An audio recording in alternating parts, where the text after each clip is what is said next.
Hello! Welcome to the Duck Game stream number 2. Oh, I hear me. How is this happening? Uh-oh.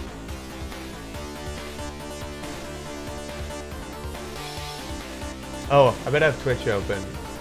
Yeah, I do. Okay. Yeah, hello. Yeah, I had my own stream open. Welcome, everyone. I'm gonna try to... Hopefully I'll be more energetic by the end of the stream. I'm still a bit tired. It's 10 a.m. here, which usually isn't late for me. I usually get up at like 7 or 8, but Elden Ring is a strong drug, and so my bedtime has shifted. But we're here now. And usually I kind of wake up pretty quick, so... yeah, let's play some Duck Game. We'll see how easy it is to fill a lobby today. I guess I won't pick my hat first.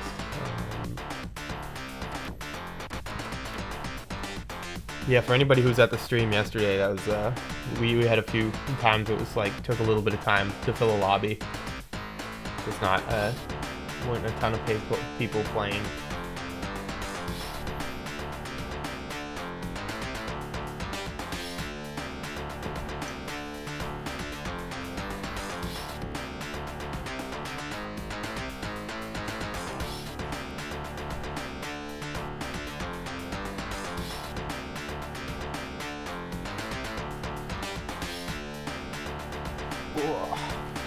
Hey.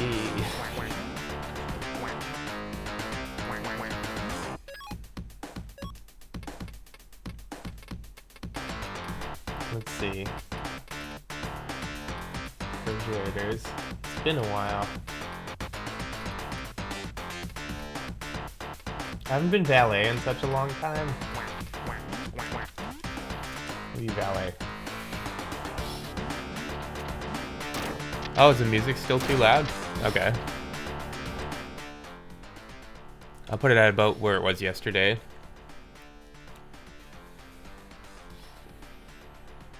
Thanks for the heads up on that.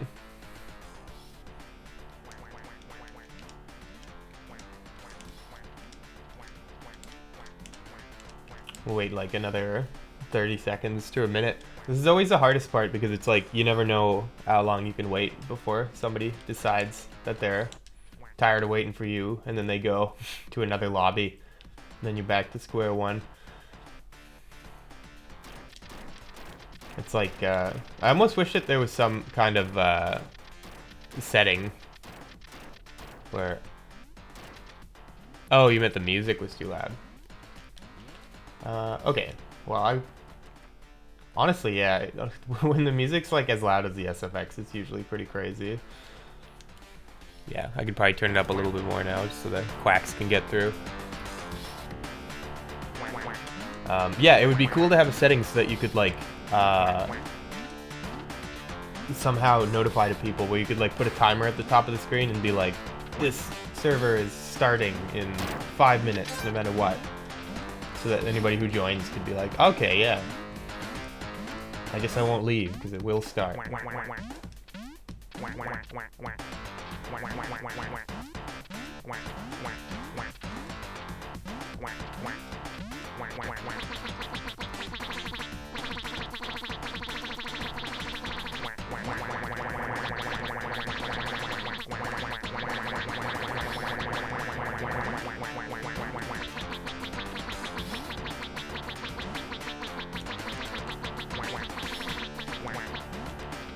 Might have to start with 3 in a sec here. Alright, let's do 10, 9, 8, 7, 6, 5, 4, 3, 2, 1. Oh, hey, hey. What? Excellent. Alright, we got 4. I want to do 8-player on PlayStation at some point, but that could be challenging to get that many people at once. Oh, Lucid Dream asks how far I got in Elden Ring. We just did the like volcano manor stuff last night, which is really cool. But we're like fighting the gimmick boss at the end of it now, and that's less cool, but still cool. Oh, nice. Is your friend who's coming the tattoo friend? Lucid said he's got a friend coming to the stream.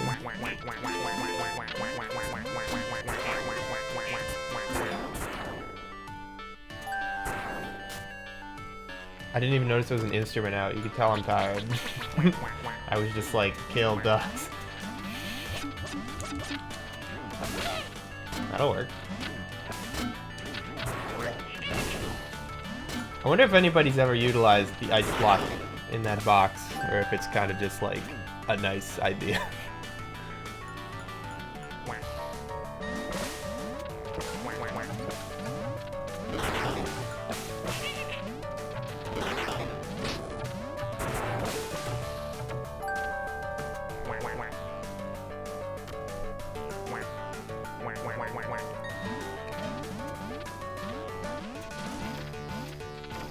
Oh, Elise says, or is it Alyssa, or I can't, I'm not quite sure how to pronounce it. I think your name is Alyssa, but she says that I should, that she's hoping that I'll do a PC stream, like switch over to PC halfway. I don't know, maybe? I've got to think about it, because it is kind of like supposed to be a PS4 thing.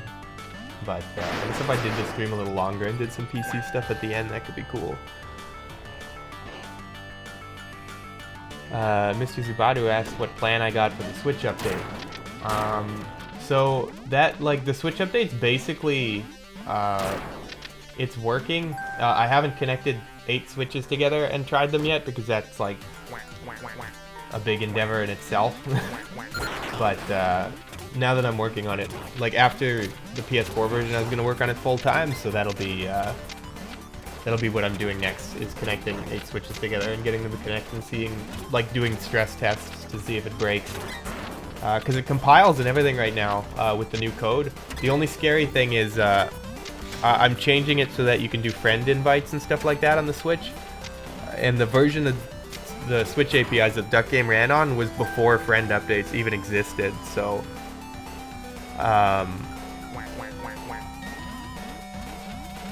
So yeah, it's like, I'm changing the APIs, and they compile and everything. Like, I changed a whole bunch of stuff in the connection code on the Nintendo side. It compiles and everything, but I haven't been able to get 2 Switches connecting together with the new code yet. I haven't tried very hard, so I'm hoping it won't take very long.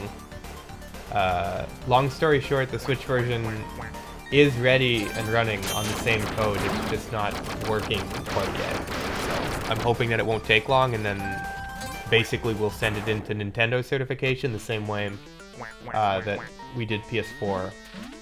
And then it should be quicker on PS4 because... I mean, it should be quicker on Switch, sorry, because Switch is... it's an update versus a remaster. This version was considered a remaster because it's basically rewritten from the ground up.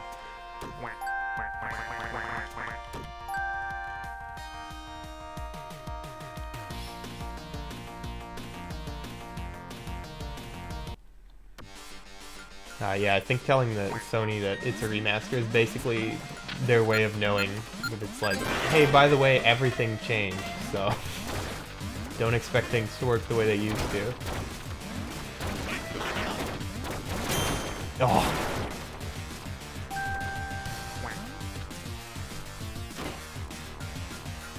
Oh, Alice9 says that, or Ails9 says she's never corrected anyone on her name, but everyone gets it wrong. I'm gonna have to ask you how that works later. So I'd like to get it right for once.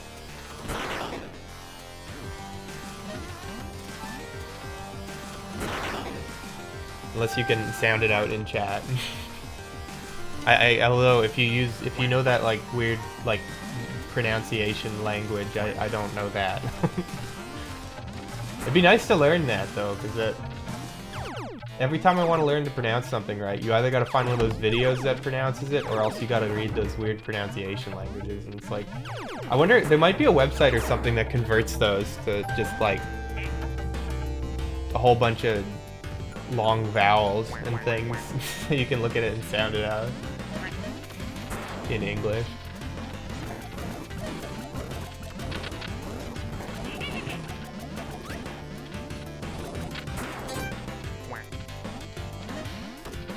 I'm glad that the balls hat is here. You don't see it nearly often enough. I don't know how I'm gonna get over there. It's kind of a mess. Nope. Yeah, that'll work. Oh no. No!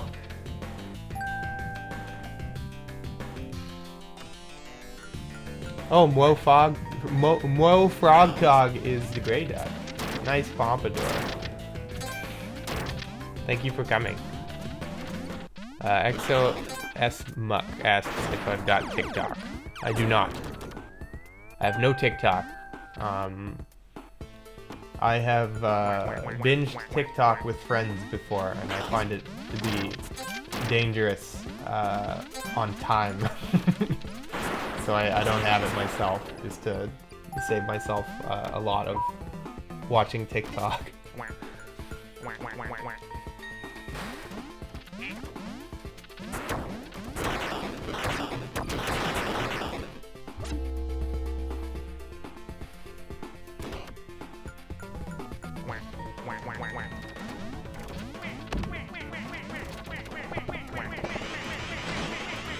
Is Zero Colin really the fake Colin? I'm seeing in the chat that Zero Colin here might not actually be Colin.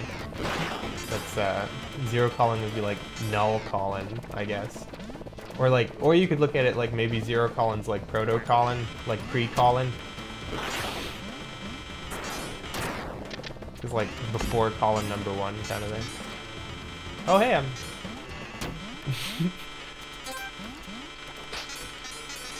this is kind of scary.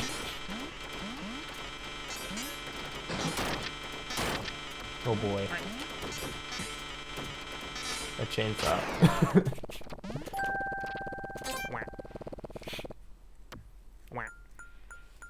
The world isn't ready for one call. They'll get there.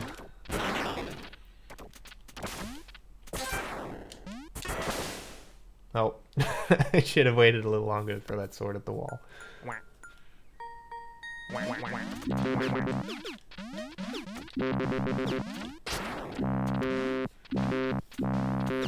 Oh, hey, John, you're here. Good to see you, man.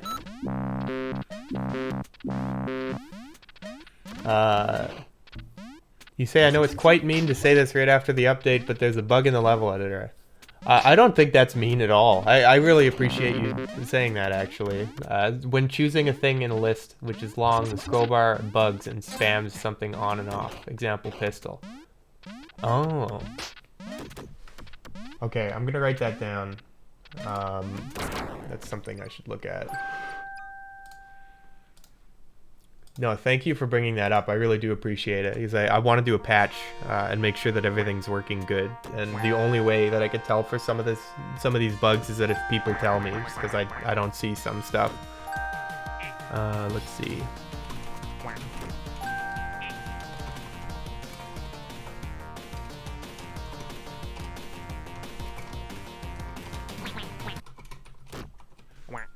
Okay, I got it written down.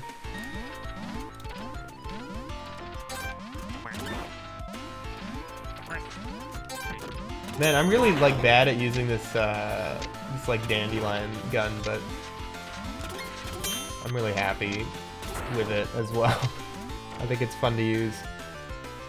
I guess people asked like on the last stream what kind of stuff that I wasted, what kind of like non-important stuff I wasted a lot of time on, and the dandelion pellet gun definitely spent a lot of time on.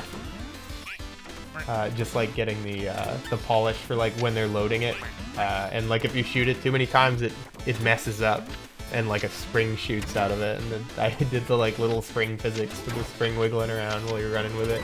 Oh yeah, there it is. That's Waluigi's gun is broken right now.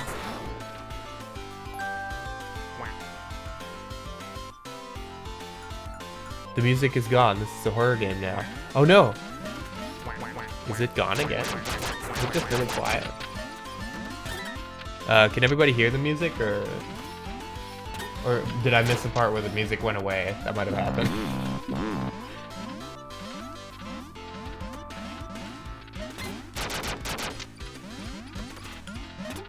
Oh yeah, this song, if you guys heard the end of that song, that's one of the songs that, like, when people ask if I'm ever going to do a band camp, and I'm like, I don't know, some of the songs aren't really finished. That one, I think I've brought it up before, that one's not really finished. It, like, kind of just, it starts just, like, diddling at the end. It's like, do-do-do, and all the instruments just start, like, dropping out one by one, like, almost like everyone in the band was jamming, and they, like, didn't know what to do now. So...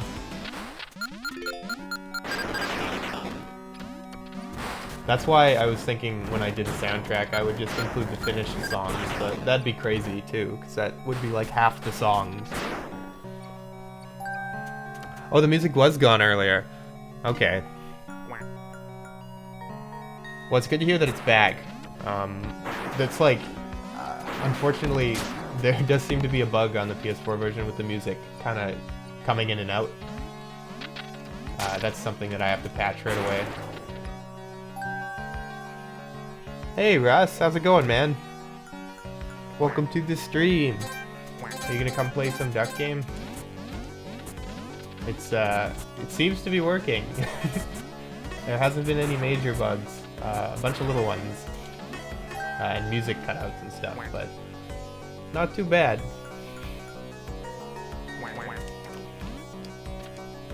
Uh-oh. Waluigi's AFK.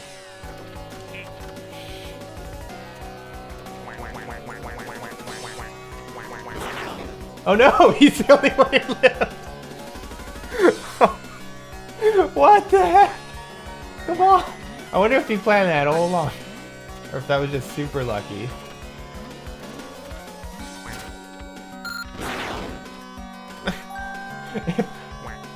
If it was him who lived that again, that would be like some wild stuff.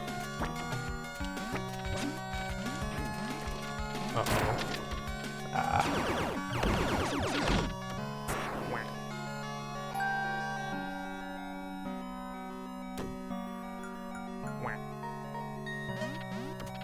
Oh, Colin says, just a heads up, that rock was on 2 spawners at the same time.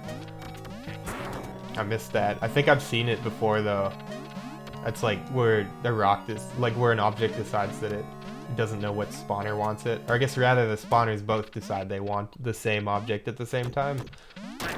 I think. I assume that's the bug. That's on PC too, right?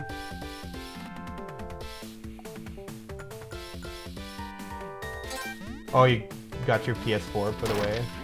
Russ says he'd have to dig out his PS4 to play. Well, alright. Just hang out.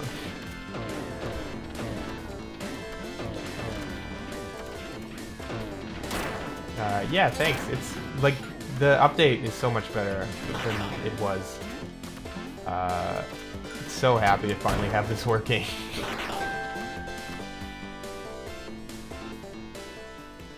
And with minimal bugs too. It's like, I think that, you know, there's always stuff, but I guess having done the Switch version and stuff, the game's come out enough times now that, like, I got it working on PC, and then it's going to Switch, of course, you change all the network stuff, and all of a sudden people can't connect to each other properly again. And then you fix that, and then going to PS4 again, I was thinking like, oh yeah, because originally PS4 was the same problem, just connections were bad over and over. But then I think finally the connection code might be okay.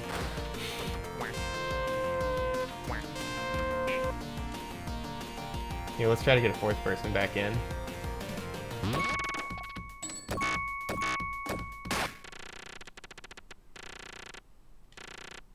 Finish 50 online matches. That's a lot. I don't know if that's gonna happen today, Vincent.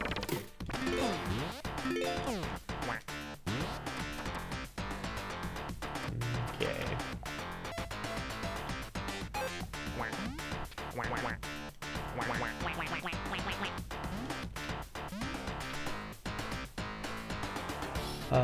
Three more things, John says. Glitch of arcade resetting. My crown got deleted too, and the bug with the game freezes when you delete a lamp with a window. Oh! Does it? I think I know what bug that is.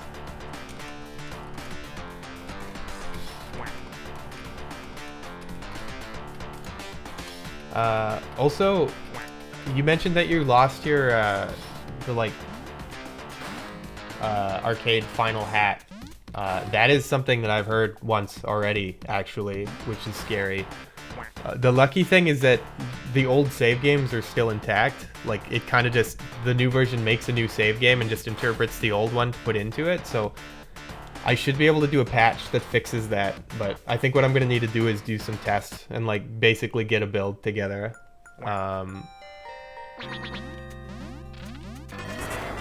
That has that hat with the old save, and then load up the new save and see why it doesn't come over. Really sorry about that. I will patch that, and you will get your hat back for sure.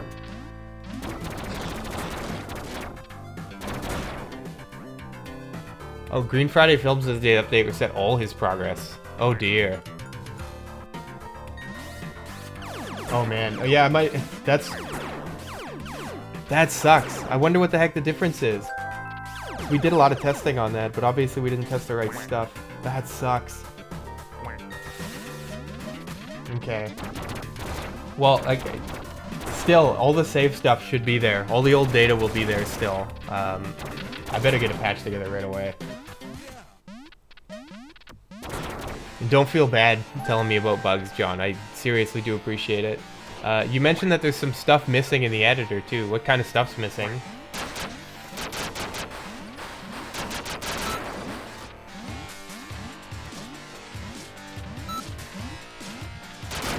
Oh.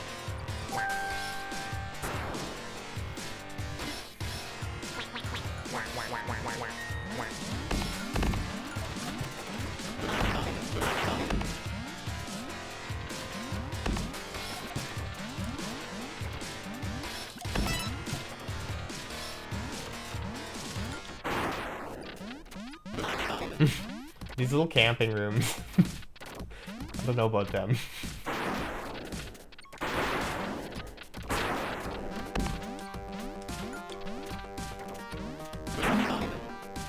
Wow, that's lucky.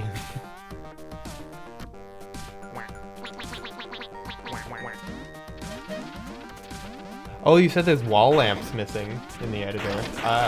That might be, some of them I think might be considered arcade stuff, which I think might be taken out of the editor. If that's the case though, you should probably still be able to use the wall lamps and stuff, so I might have to change where they are. Oh my goodness.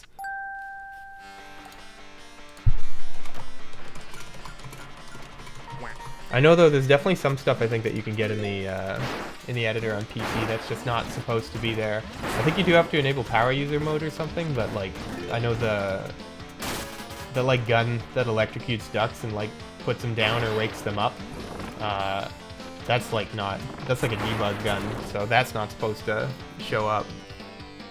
Like I think actually that gun was on the wiki, along with a couple other developer things, and when the testing team was looking at the PS4 version, they kept getting back to us being like, yeah, so like we can't find the like this electric gun anywhere, and we can't find the cork gun, and it's like, that's alright guys, it's good that you can't find them. I think there was a few things too, like I'm trying to remember which, but there was some inconsistencies on the wiki, and so they would do something that the wiki said. It would be like, do this to unlock this hat, and they'd do it and it wouldn't happen. And they'd be like, this doesn't seem to be working, so I'd have to tell them like what actually needs to be done. I should really just go update the wiki. I owe it that much.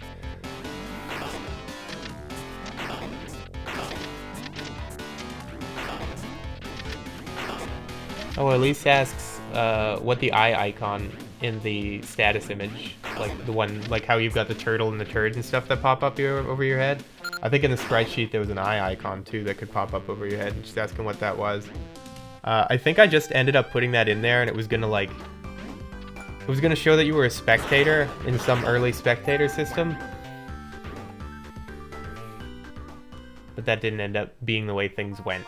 I can't remember. I don't think it was like gonna show up over the ducks' heads or anything like that. I think it was just gonna be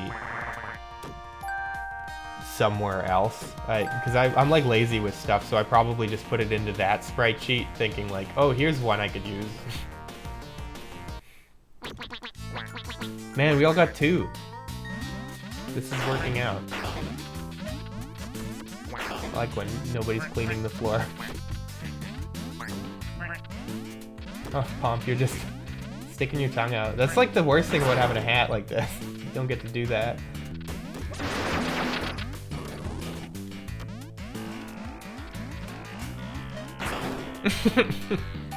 Worth it.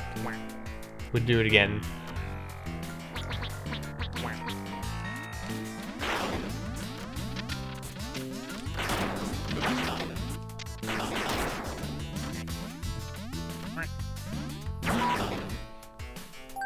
Flatcat181 says, finally Duck Game PS4 was updated. Thank you. Thank you. I'm really sorry that it took so long. It really has been such a long time coming.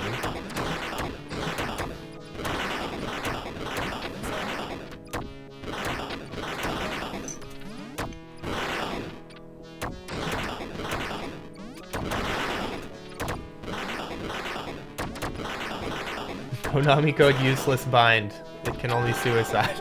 It's useless. XOS Muck says. I mean... looks pretty good to me. Definitely not tactical though. I think ever. It's like, it's only ever good for fun or for honor. Like that... It's the best when you're playing online with a group of people and like a level that nobody likes comes up and everybody just starts exploding into confetti.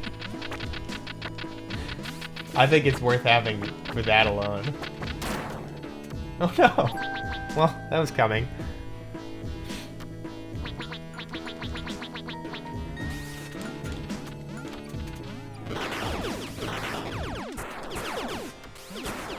Oh.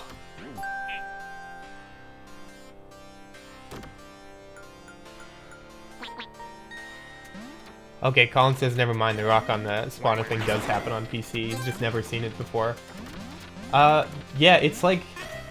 I'm not sure what causes it. I think that it's almost like... it would probably be easy to fix, because I just have to introduce some weird delay on one of the computers, because I think what happens... Oh, there's tape down there. I want to use that. I'm not going to get to. I attached it to a grenade. How useless. This is the stupidest tape weapon you can make. The worst. Like a grenade. Yeah, the double spawner thing, I think what happens is like something will get moved to one spawner by one person and to another by a different person, and like latency will make it so that they can both happen before the games synchronize. I assume. It's another one of those things that I should just fix already, but you know, whenever it comes to online stuff, it's always scary because I don't think I'd break anything fixing that, although you never know. The main thing is that most of the time with online stuff, I'll look at it and I'll think, oh, that actually looks easy to fix, and I'll go start fixing it, and it'll be like 2 days later at 2 in the morning, and I'll be like, I gotta revert the code. I don't know what broke.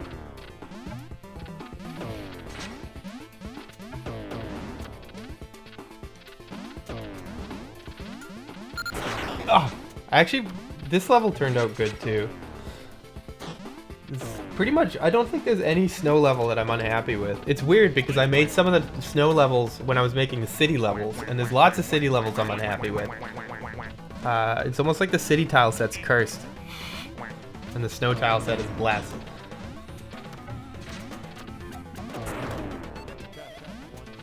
Ice Sword asks, how did you manage to make the mechanics of diagonal shots?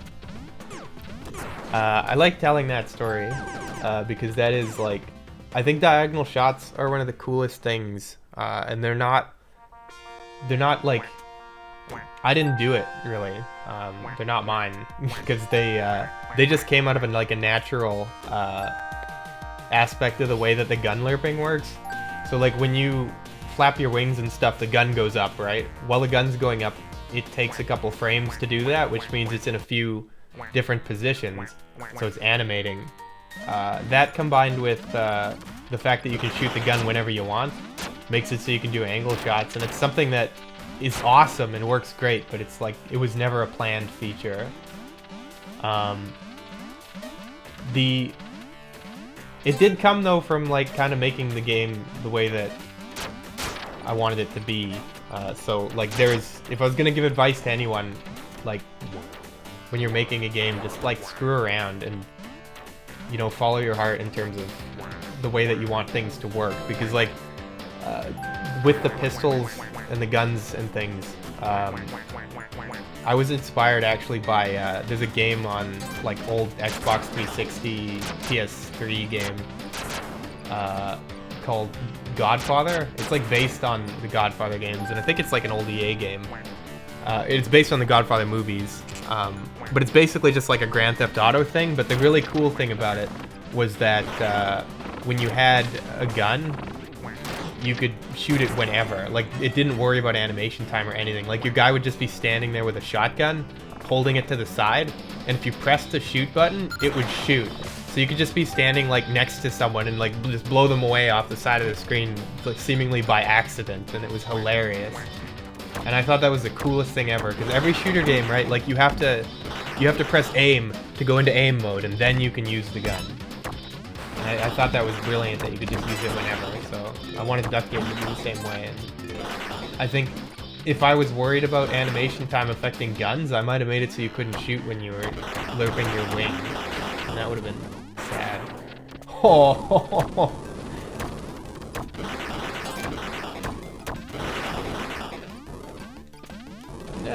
No, come here. I'm the worst.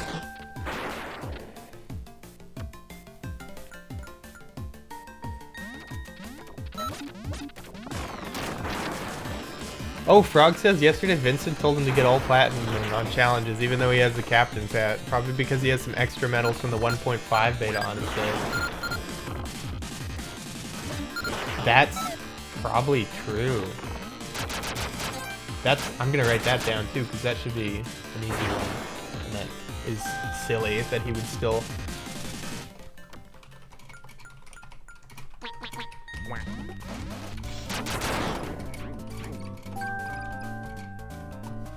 Okay, written down.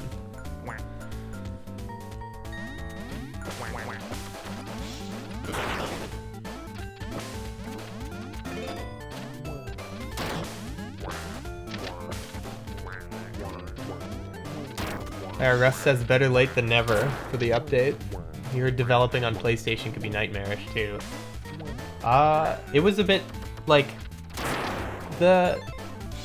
let's see, the code wasn't too bad. I think the main thing was that like a lot of the examples, like the functionality was there, but they weren't really complete in terms of like all the different stuff you might want to do with them. Or when they were complete, it would be like, here's how you do this in case A, but you know, nothing on how to do it in case B. And then what's worrying about that on PlayStation is that their certification process is super strict. So if you screw up anything, basically like you'll get a time slot where you'll say, okay, we're gonna test your game, like Sony's gonna test your game in like a week. And then you'll wait a week and they'll get your game, and then they'll fail it for like something you could have fixed in seconds if you knew it was a problem, and then you gotta wait another week to test it again, right? And so whenever there was an example that didn't tell you how to do something both ways, it was always like, I'm just gonna do it this way and hope that that's the right way. And sometimes it is, and sometimes it's not. It wasn't too bad though. I think the game went through certification 4 times total, and I think it passed on the 4th time. Either the 4th or the 5th time, which I think is pretty good considering. some of the stuff it failed for was definitely very, like, oh crap, I didn't know I had to do that.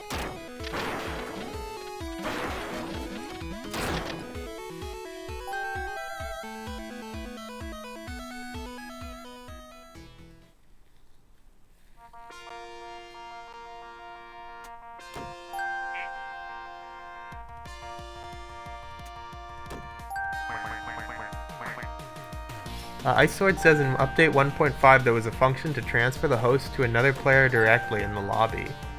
Why was it removed in the final update? Did I really have a feature like that? I just totally forgot about that. That's a good question. I think that if I had that and removed it, it would have been because of fear. And probably for no other reason. Because the lobby stuff is all really sensitive, and especially the host migration stuff. Like, I think there's still a lot of situations in the game, like edge cases, where it's like, please God, don't let the host migrate right now, because it wouldn't handle it. And I figured that if I let people migrate the host whenever they wanted, then they were going to find a lot more of those situations. And so I played it safe and just said, like, the game migrates hosts. But I think maybe when I do the next PC update, I'll try to remember to add that functionality back, because it's harmless and I'm sure it won't actually break anything. Because I've actually never run into a situation where the host migration did fail. While playing with people, so it must be rarer than I was worrying.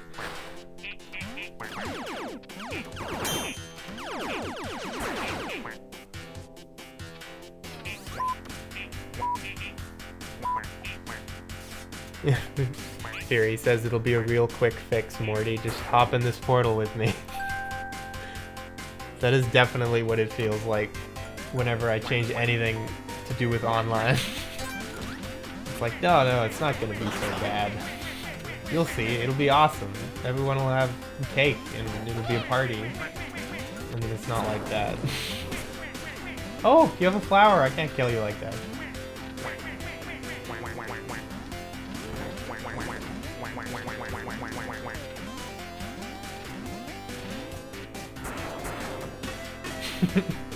Excellent.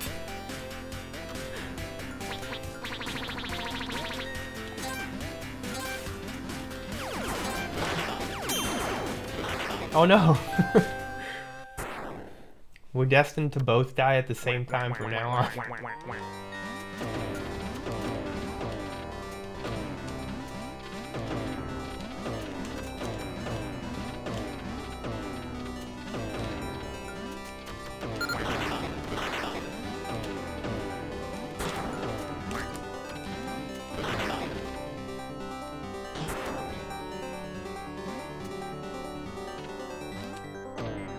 Oh boy. That was bad to happen.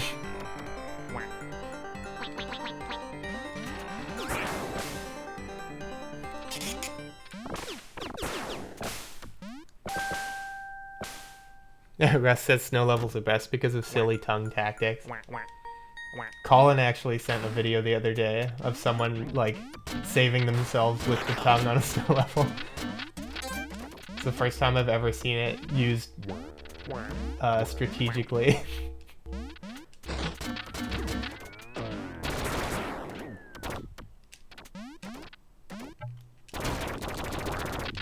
Uh-oh. Worth it.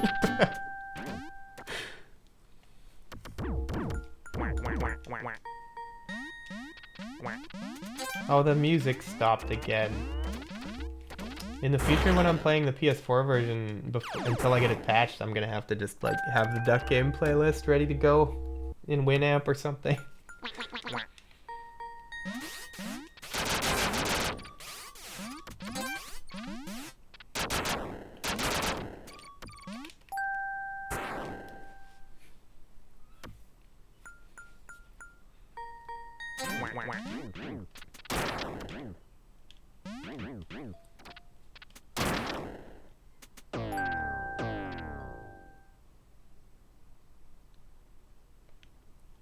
Oh, Cullen says, on note of the city levels, I should probably have been more critical when you were asking if competition players would be fine with the maps.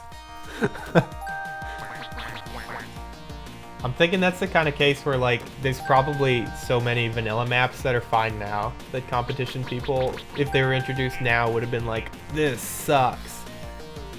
Because there's definitely, like, a level of getting used to and sort of, like, acceptance, I think, that's involved with the maps, where it's like what you're choosing to look at and say, alright, that's not so bad. Because definitely none of the maps are perfect. But yeah, the city levels especially is like, the main problem with them, which I've told this story before too, is that, let's try to get a 5th player in. I hope nobody leaves. Get greedy with the player count here. So many things happened. Vince is talking to me and everything. I forgot what I was saying. Whoa, you're gonna buy my bathroom tile set for 800? I mean, no, I kind of want to use that actually. I didn't even know I had it.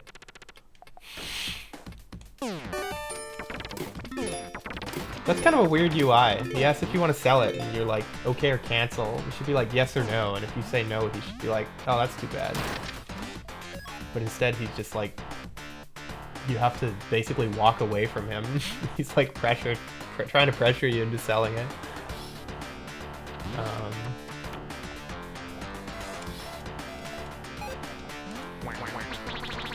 Oh, we already lost someone.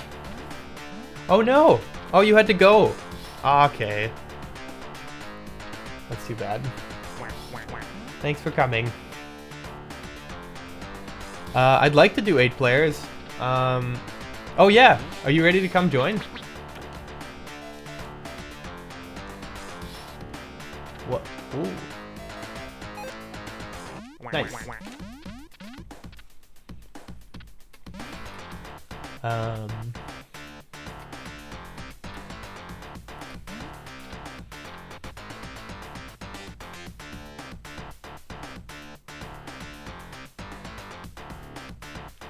Oh, Kalof asks if Duck Game will ever play with the dynamic triggers on PS5. I'm not sure. You know, like, probably not, honestly, because it's, I would have to do... I want a different hat. I would have to do an actual PS5 version, I think, to deal with stuff like that. And with the amount of work it's been doing the PS4 version, like, I don't know if it would be a lot of work for the PS5 version. I imagine there's a lot of cert stuff that you have to worry about in addition. Oh no, we're losing people. Which means it would be a bunch of work to do a PS5 version again. And like, this version runs on PS5, so the motivation to do all the work to get an actual PS5 version working is not high.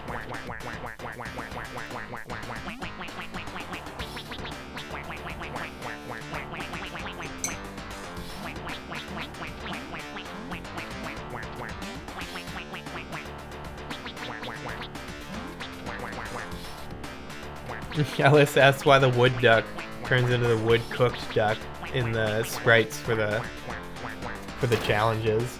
So like, there's the wooden target duck sprite.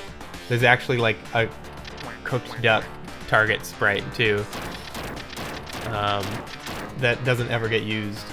The reason I wanted to have that is because I thought it would be funny if you burnt a target for it to just like have the target go down and put a cooked duck up. That never ended up happening.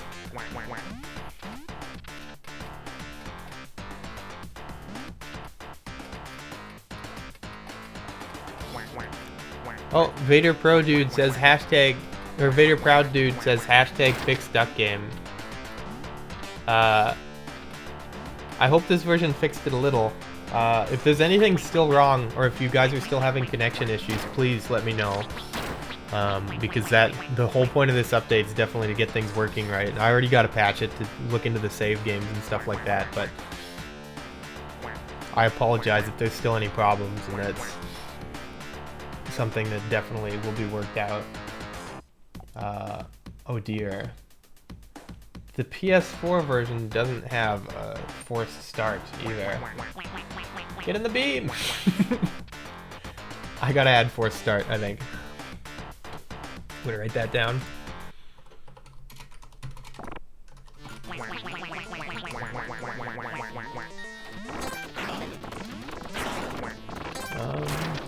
Where's OBS? There we go.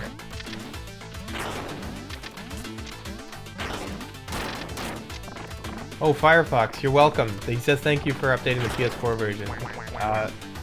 Thank you for playing.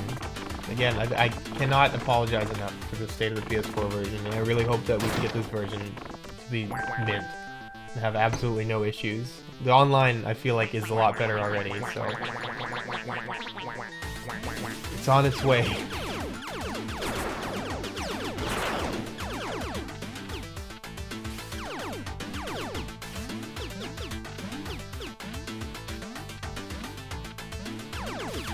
Oh yeah, Colin says a lot of the city maps got removed or changed pretty quickly for the tournament map packs. That is like, I think I didn't finish telling that story about the city maps, but yeah, I'm not super into a lot of them. And the main problem with them, I think, is that I think a lot of the original maps are a lot better for tournament play because they got a lot of testing. Like, I would play them at shows constantly with people, and I'd be making notes on every little thing. Like, there were a lot of times on those levels where I would just move a platform by one block or change a gun to something almost identical but slightly different. And the city levels never got that because, unfortunately, like, basically the entire... Oh, hey! John, welcome to the... Oh, yeah, okay, awesome. I'm glad that you were able to make it.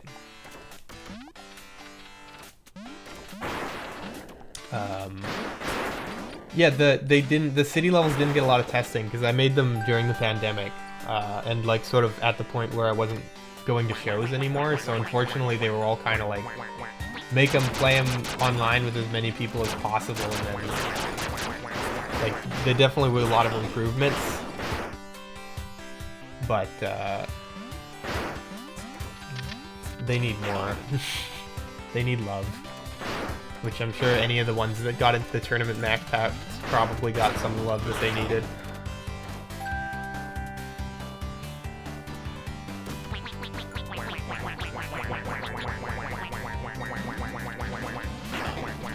Frog on Lilypad says Snow 11 is perfect. What are you talking about?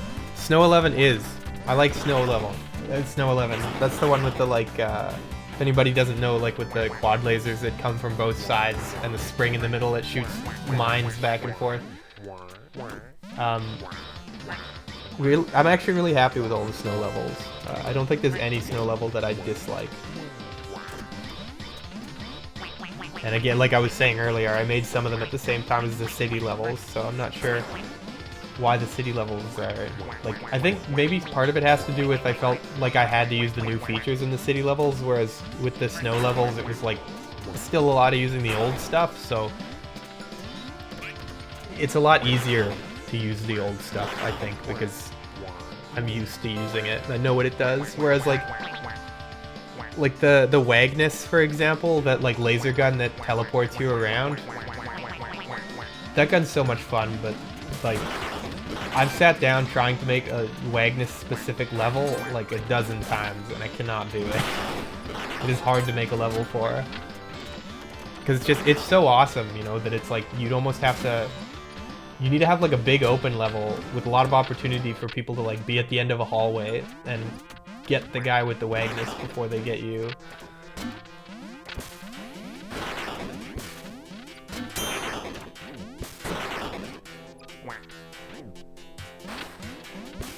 Oh, Frog on Lilypad asked if the valet hat is inspired by No Brakes Valet. It is. It is the car from No Brakes Valet.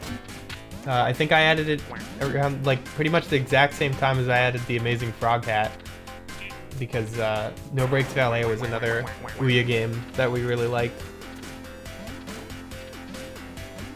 For anybody who hasn't played it, it was basically a game where you are in a car that like keeps moving. And I don't even remember what you did with the car. Did you like dodge stuff or park it or something? It's been such a long time. I just remember playing it and being like, this is the best thing. This is brilliant. I think it was by the guy who did Desert Golf and stuff, which again is another incredibly good game.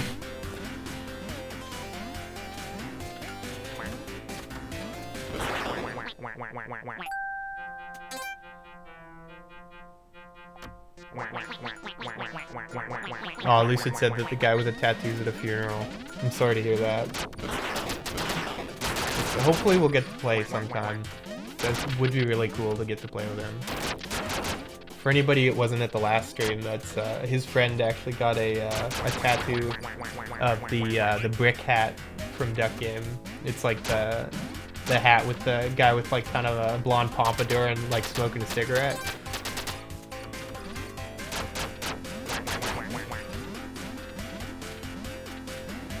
Which is super cool. It's like so awesome that he got a Duck Game tattoo. I don't even know what to say. Oh, I think Waluigi might be disappearing. Oh, wow! That was a big internet fart.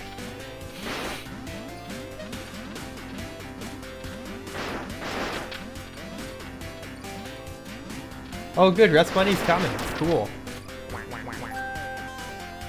Yeah, we should have room, I think. We got the one slot, so as soon as we get back, hopefully you'll be able to get into it. And imagine after the round, like everybody always, somebody decides that that they're done for now, so might be even more slots. I'm amazed that we actually managed to get 7 people in here. I guess you guys are like... Yesterday's stream, we had a lot less people from the stream coming in.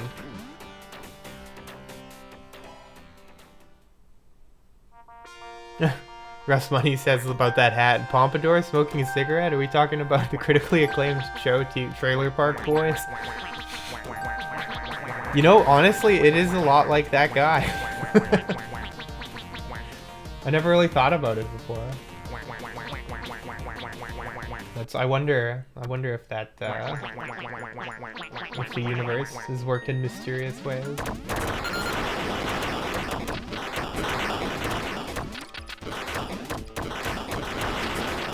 Wow, that was not skill.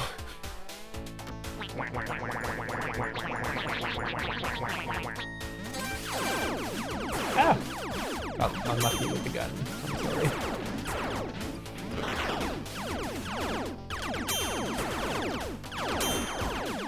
It never works.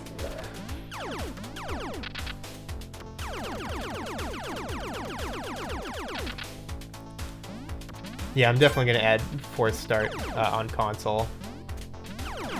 Oh yeah, Alice says start plus select on console. I don't think I could do that, because the select button's actually the share button on PS4. But I might just add it so that when you're in the beam as the host, you can just force start. Because it's, like, especially with 8-player, it's something that with 4-player, I think it was like, oh, you know, if someone's AFK in 4-player, that's less likely, although it'll still happen. In 8-player, it's like, there's such a good chance that you're gonna have to force start, because everybody, you know, you join an 8-player lobby and you're like, who knows how long this is gonna take? I'm gonna, like, go get a sandwich. And then you come back and you're the only person not in the beam, so it'd be really nice if people were able to just force start. Was I alive? Did I not die in that skirmish? I felt my controller shake. Oops. Oh, Elise says, why does duckgametitle.copy.png exist? I assume that's in the assets. It sounds like it would be just like the exact same as the Duck Game title card, but a copy of it. Wow, you were in that net for a long time. Oh no! Yeah, that probably exists because I was like gonna modify it at some point or something, and then Or I just, you know, did like a weird drag click or something and made it by accident. There's a lot of stuff in the assets that doesn't need to be there anymore. If I cleaned up the assets folder, it would be quite a bit smaller, I think.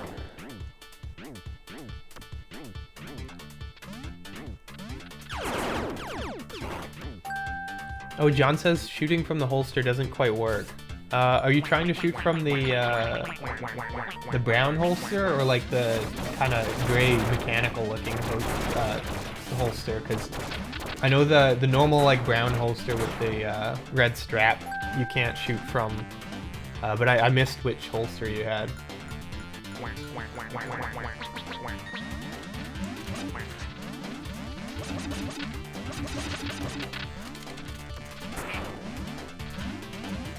There are so many good clips on this level, like that one I was talking about earlier, where Colin had the where someone saved themselves on the edge of the level with their tongue was on this level, and like there so many clips come from this level. And this level was made way late and got very little testing, so that just shows, I think, that sometimes when you're making stuff, you know what you're doing, and sometimes you don't. It just like depends on the day. I'm not very consistent. It's like, I guess like anybody who's played musical instruments and stuff has probably felt that. Where you just like, you know, one day you'll sit down and you can't play anything good and everything sounds like garbage, and like sometimes you'll even listen to music and you'll be like, like I like this music, why do I like this music? It's not even good. And then the next day you're back to normal. Like some days just... Ow. Can't be on every day, I suppose.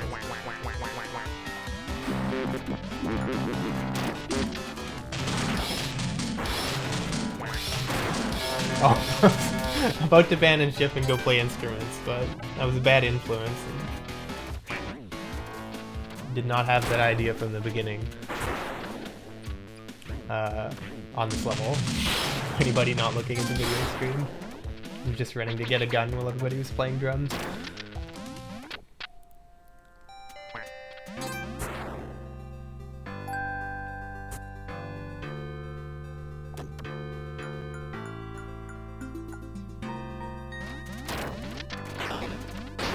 Nico says sometimes in random lobbies, if the host is AFK, he'll just start the game himself. That would be cool if I could let everybody do that, but that would definitely get abused. John, I'm sorry, man. I don't think that I don't think we can do a lobby with your custom levels right now.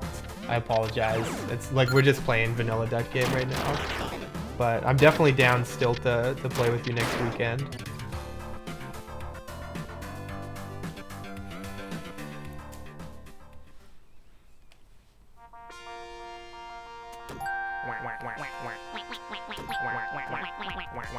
Fury says that they thought that that brick hat with the pompadour and the cigarette was more like Brock Sampson, which that's definitely always what I was thinking.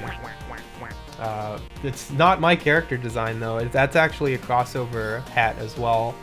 That was back when I used to be friends with the guy who was doing Star Mazer.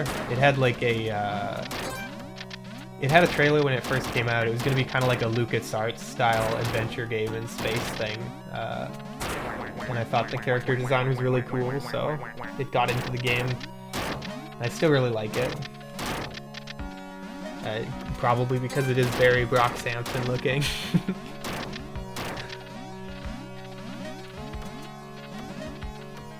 Oh yeah, and where I was saying how Nico said that he will randomly start the game himself when he's in other people's lobbies and they're AFK. He can do that because he's got the tools. If you've ever played with Nico before, you'll know what I mean. Nico is a lot of fun to have in a lobby. That is probably the biggest shame of playing on PS4 is that we can't have Nico here. That reminded me too, though, that that is one reason why, that is another reason why crossplay would be very difficult to do. Because people always ask if the game's ever going to have crossplay. And so if it had crossplay, that means that people on PC could connect to people on PS4 and Switch, which means that they could use tools to do whatever they want, which means their ducks could be flying around or shooting bullets that immediately kill every duck in the room and stuff like that. And the console and Switch versions, you could still use tools like that, but it's way harder, so they're kind of protected from that a little bit. And as soon as people with the PC game could connect, it would be super easy to hack the game. And a lot of games that do crossplay deal with that by having more complicated client-server systems that basically won't let you cheat. And that would be a massive year-long undertaking to change this game to be that. Maybe even longer. I've told stories before about how Duck Game was going to have a client-server prediction system originally, and I got like 3 months into it and I gave up completely. I was like, I can't do this. It's too hard. I'm a little bit better of a programmer now, but I still struggle with Duck Games Online the way that it is, so I think it might be beyond me.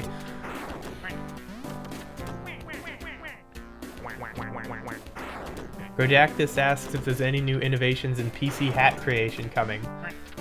There was talk for a while of having like a hat editor on PC, but I don't think that's gonna be coming, unfortunately. I'm sorry.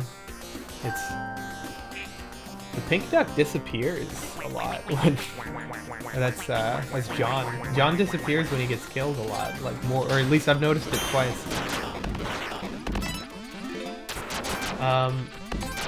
Yeah, the hat editor probably won't come officially to PC, just because it's like I'm trying to. I want to get the PS4 update working good, and then I want to get the Switch update to the same level, and then update the PC version once more with like bug fixes and feature requests and things, and then but not big features, because I want to move on to a new project that I really need to get started on. So any big stuff like hat editor or new arcade levels and stuff like that, never say never, but don't say soon either.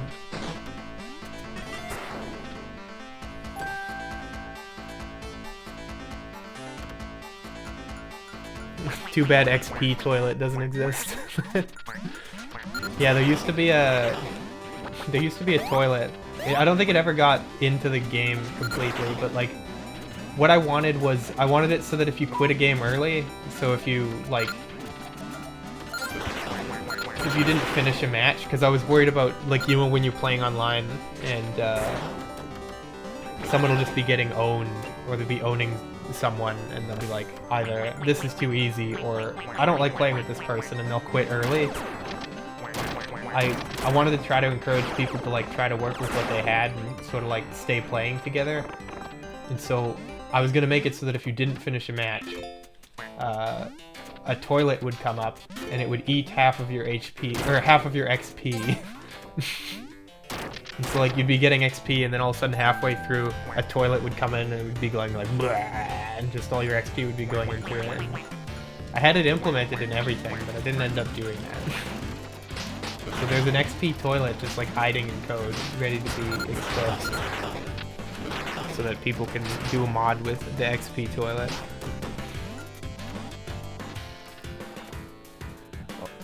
An unoriginal joke asks if diagonal shots were intentional. Yeah, that's a story I've told a few times. It was basically, they're not. They're a nice, happy coincidence, just with the way that the gun looping works. So that's where, like, I think a lot of people say that, like, a lot of game development and other industries, like creative industries, a lot of it has to do with luck. And I think that that's evidence towards that fact, because I do think that this game wouldn't be where it is if it didn't have the angle shots, and the fact that it has the angle shots is a fluke. That said, I have they've not left my mind since working on the game at conventions originally, when their existence first became realized.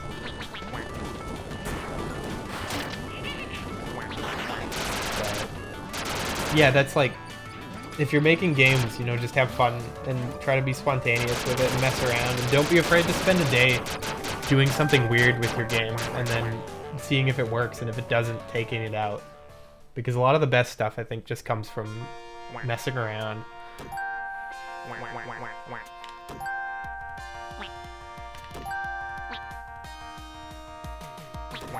Oh my god, I think that I think that this is too many points for an 8-player game. Holy smokes. Yeah, I'm sorry, Russ, you've probably been like sitting waiting to join forever now.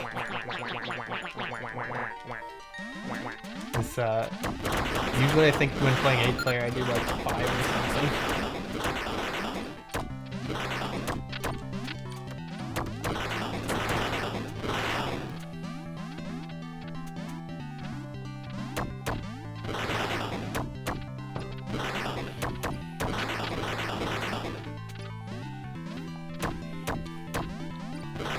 Yeah, Alice says, like, asking if I could just disable all mods when connecting via crossplay to prevent the crossplay issues where people would hack on PC.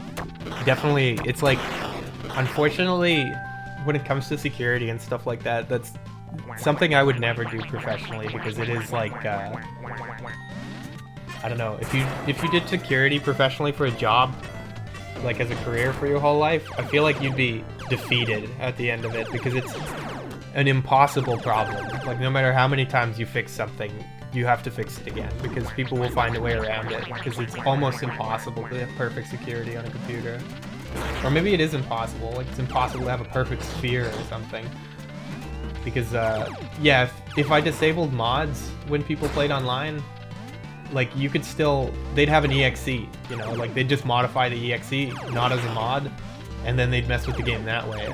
And then I could add a way to do hash checks on the EXE to make sure that they've got the right EXE. But then they could have another tool that just intercepts the packet that does the hash check and says, oh yeah, I got the right EXE, it's a good one. And then I'm sure there's things I could do about that. I mean, I guess it's like, a lot of it is about mitigation. You try to do as much as you can so that the people who only rely on the easiest ways to hack give up when it gets a little bit harder.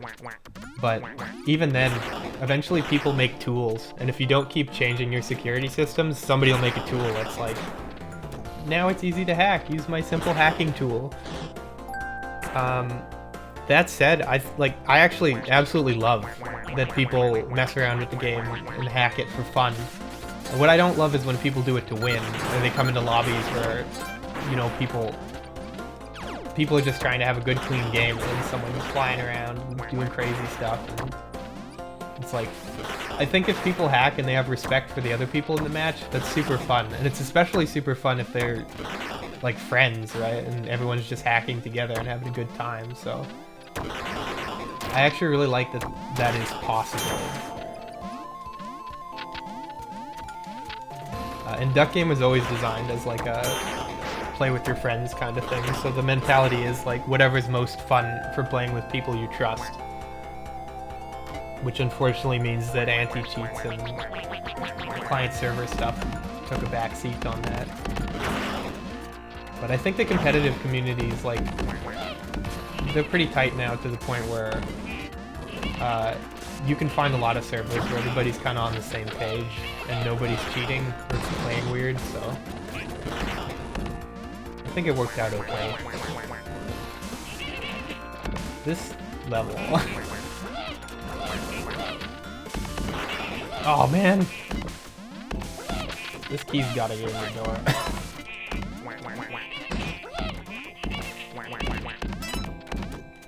I think there used to be a bug where the cooked chickens would be like, the door wouldn't actually make them yours, so you could like throw an object against a door and just lock people behind it forever, because it would never move when they were pushing against it. I vaguely remember that happening.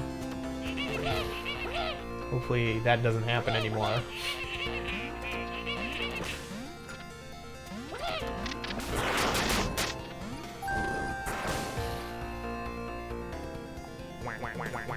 Oh, Nico says Dan was working on a host-side anti-cheat that worked really well. It basically just kicks you when you cheat, he says. That's super cool. I'd be curious to try that. I'm not sure the game would ever have an official anti-cheat for the reasons that I stated, but Dan's a brilliant programmer. It's always super cool to see how he ends up solving problems. Kind of makes the impossible possible in a lot of ways.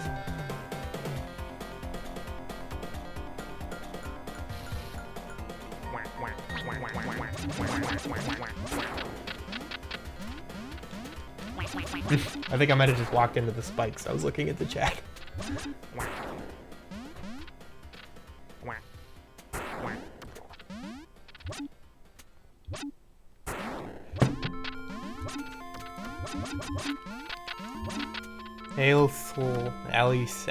Alice says that you have to have fun while coding, or it won't be fun for others. That's so true.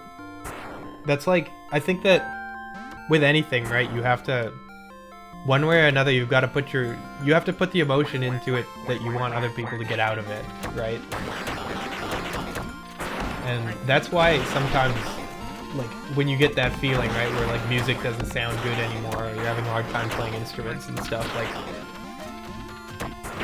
you really need to, it's a long-term commitment to make things, I think, because you have to be willing to say, like, you know, maybe you'll go months where it's not happening. And that's where, like with Duck Game, I think I've spent a lot of time working on Duck Game where I wasn't super into it, but luckily I was super into it for years. And so, like, I got a framework of stuff that I was happy with.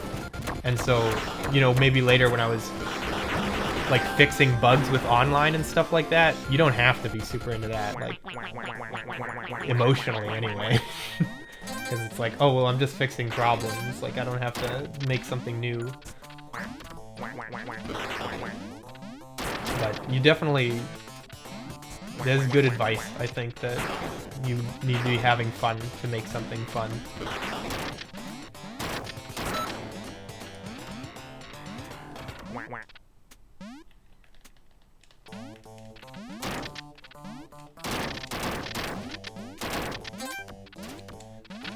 Oh yeah, I don't know if the grapple hook disappear thing actually got onto my second list.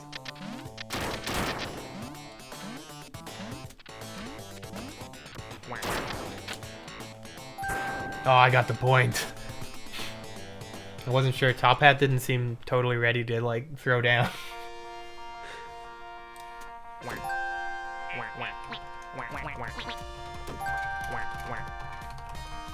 Okay, I got the grapple thing on the to-do list now. Because Colin mentioned on the last stream that grappling hooks disappear on PS4.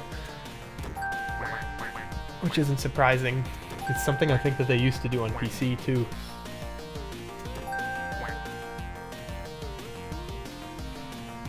Oh, Fury says that they gotta go, but they love the game. They're so happy the update's here. Thank you. I'm sorry, you might be gone already. But thank you so much. I'm so happy that it is something that is, like, really needed to happen for such a long time. I feel so bad about just, like, thinking about people trying to connect to each other and getting the failure screen or lagging out in the arcade mode, or... Cause I'm sure everyone's had that feeling before where you load up a version of a game or something like that and it's just disappointing in some way and it's just sad.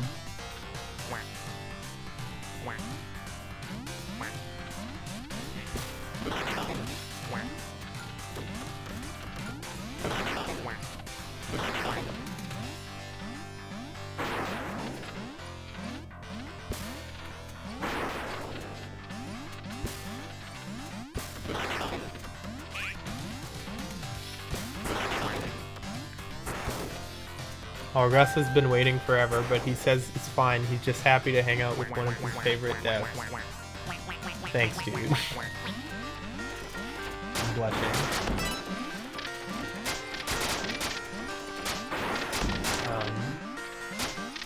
Nemo's Gonna Nem says, does local multiplayer crash on Switch for everyone else, by the way? That's concerning. Oh, I hope not. Do you know what causes it to crash? Like, do you play with custom levels and stuff like that? Or does it usually take a while, or does it pretty much just crash randomly for you?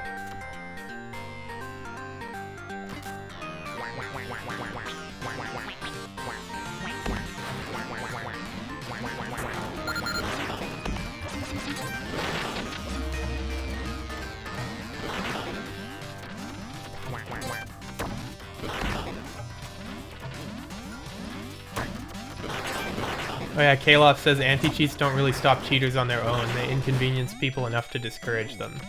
Yeah, that's exactly it.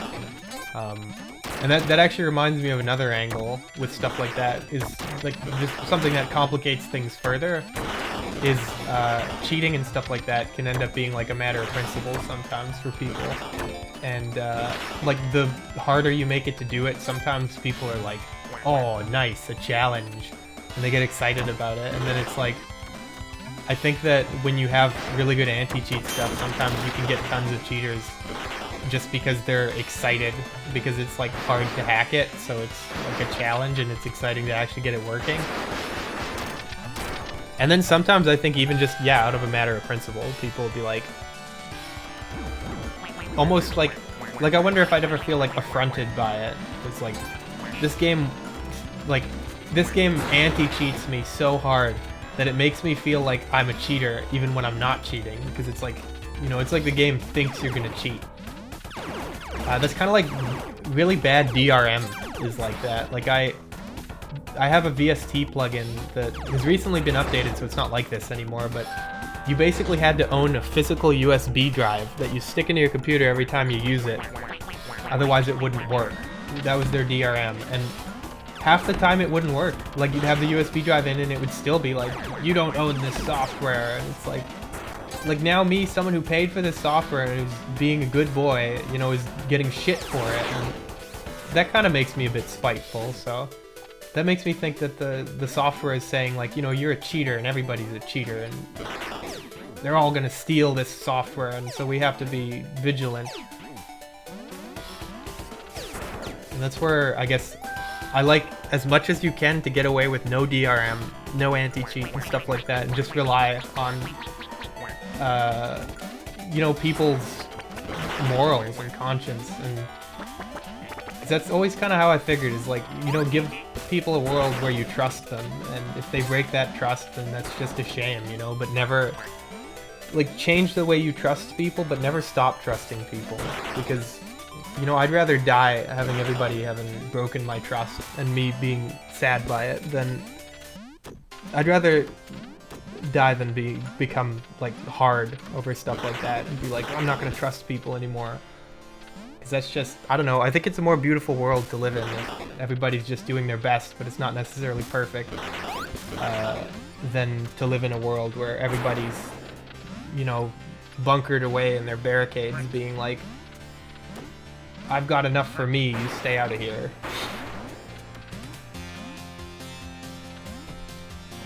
That's like pretty far to go from an anti-cheat discussion, but I trust people not to cheat, and I hope that everyone can still find a game more often than not where people don't cheat.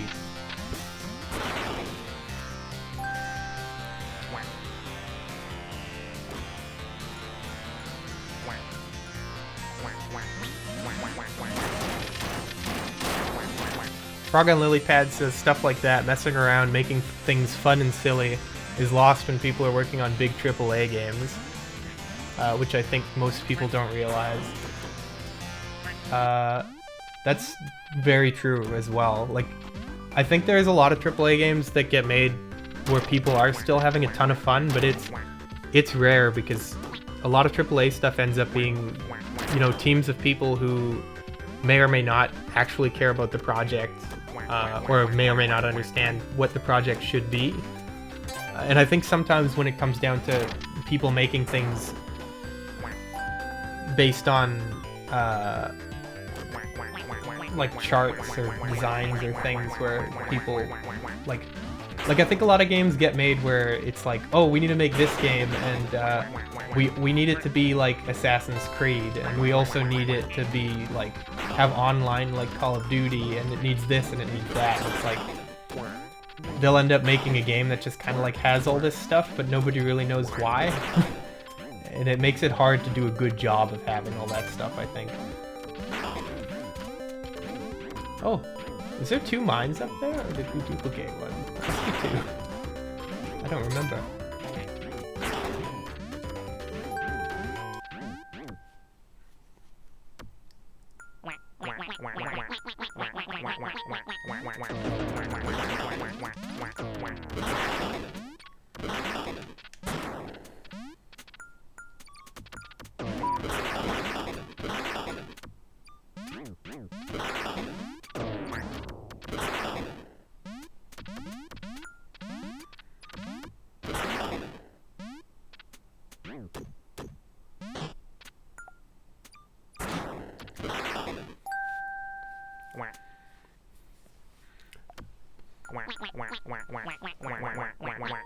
Anticore says he can feel Landon playing Duck Game and anything that is happening and remembering the code for it.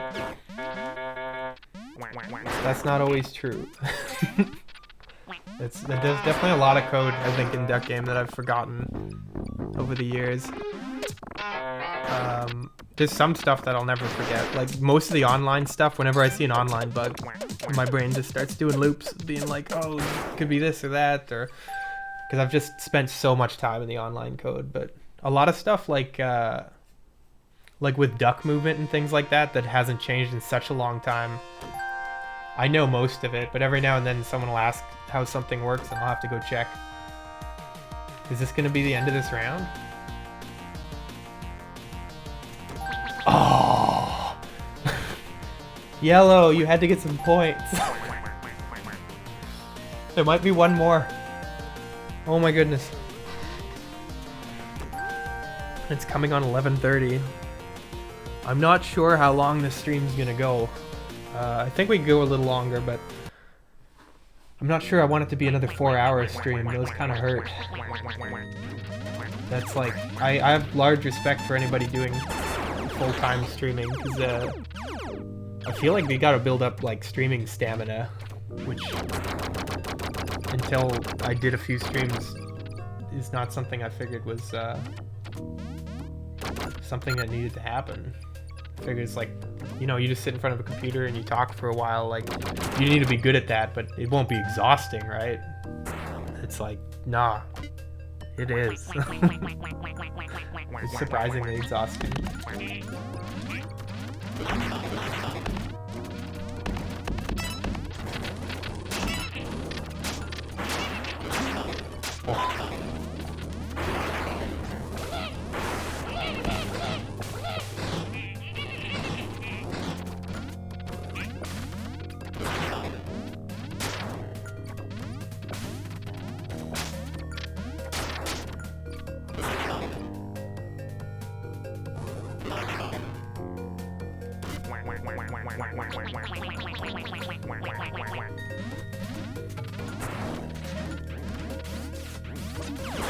Oh no! It's always sad when a level that you're looking forward to loads up and then you get killed right away.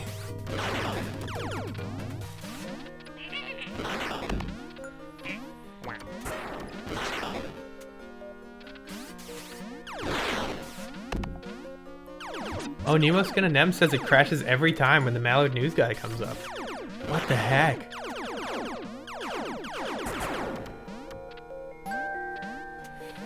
Well, I think the Switch version does logs. I'm not sure if I have access to them without my publisher. I'm gonna have to ask them, but hopefully that crash will be in the logs. And if it's not, I'm gonna do a bunch of tests to see if I can reproduce it. Because the Switch update, it is being worked on and it's coming. And if anything like that's happening, that'll be fixed. I apologize for that.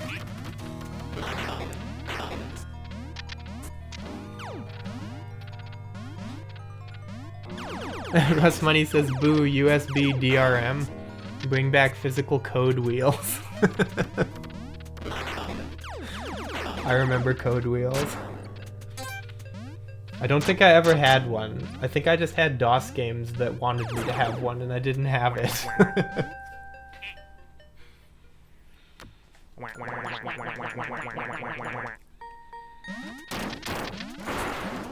But yeah, like, old school DRM is fun because I think that, like, they knew that people were gonna get by it when it was like, oh, you just need, like, a code to put in.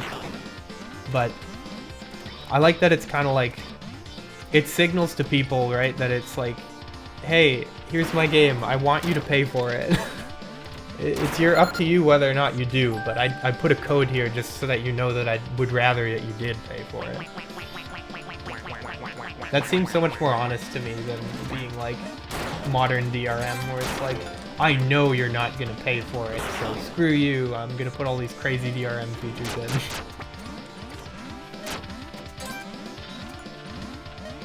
I've always said that a lot of the worst things in the world, especially in the capitalist world, come from somebody wanting all of the money instead of just most of the money.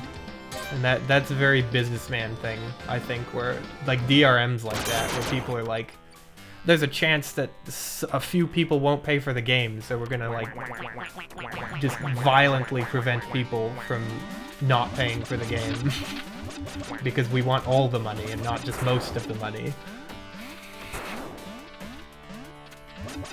And then everybody is like, the DRM in this game is so crappy, I hate it, and then they boycott it and nobody plays it, and then the businessmen don't look at that like, oh, it's because we put bad DRM in our game. They look at it like, I guess nobody liked it. I guess it just wasn't in style right now. Maybe our demographics changing.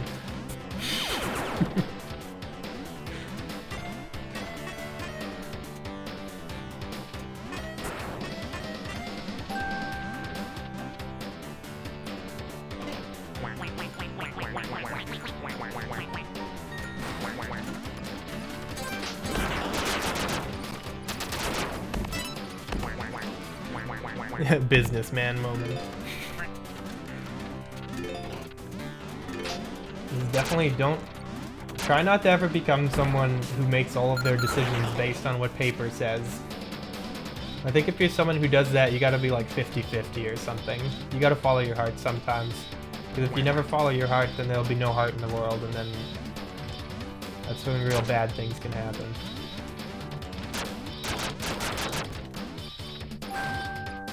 Oh, that was a 6-spin.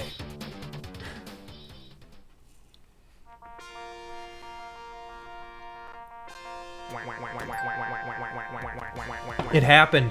I think the match is over, short of a draw breaker. Let's see.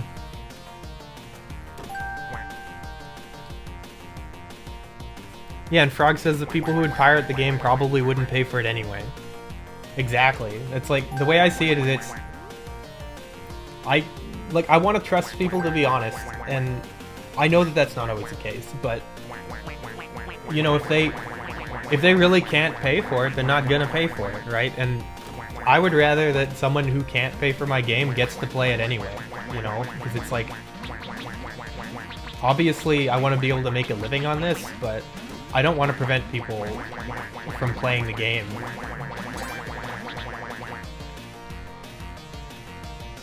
Alright, we did it.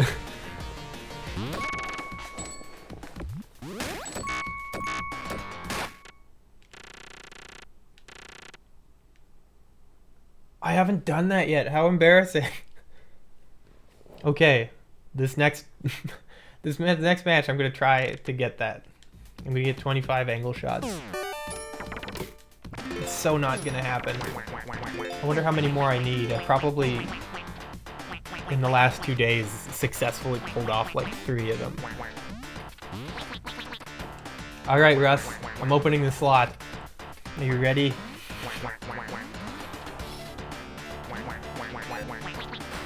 I hope that you can get in.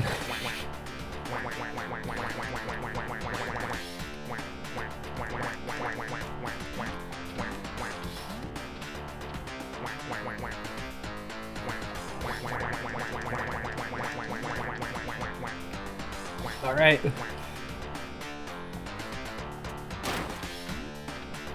This is intense. It's watching that door, wondering what the username will be. Or if it'll be a connection bug and Russ won't be able to connect at all ever for some reason. I hope so much that that's not what happens. It's like, I wonder if I ever jinx myself to make bad things happen by worrying about them like that.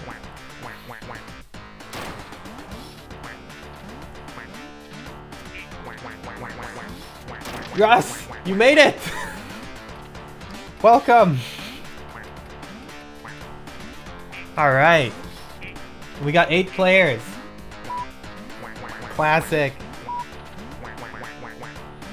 You got your hat too. I think, like, there's not a whole lot of people who use that hat, so it's like good odds. Who's not here? Oh, Migu Portions. Uh-oh. Well, we'll wait 10 seconds.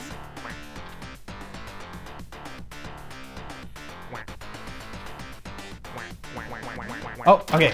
Moving. Nice. Ah, I really gotta add that force start thing.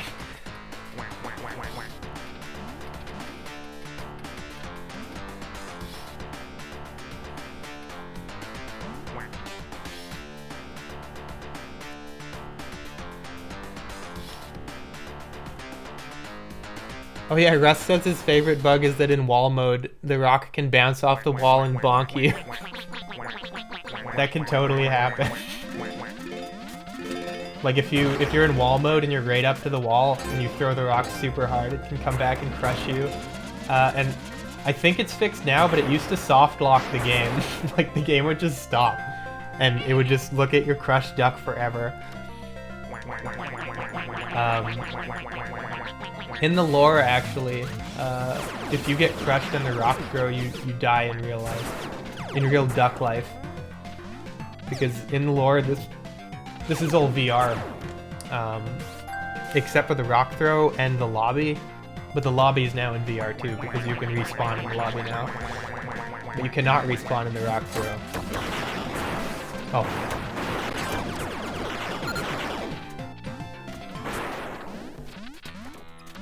Oh, Max just popped in to say thank you for getting the update out. It's been long anticipated and is still exceeding expectations. So much new content to an already incredible game. 5 of us played last night and it was an absolute joy. Thank you, man. That's so good to hear. I'm so glad that it's working. Thank you.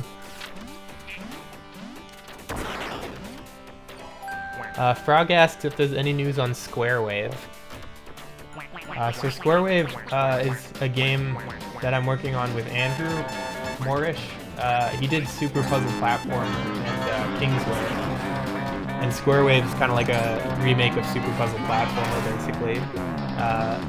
It's still being worked on. He's actually just trying to find a publisher right now. So hopefully that works out.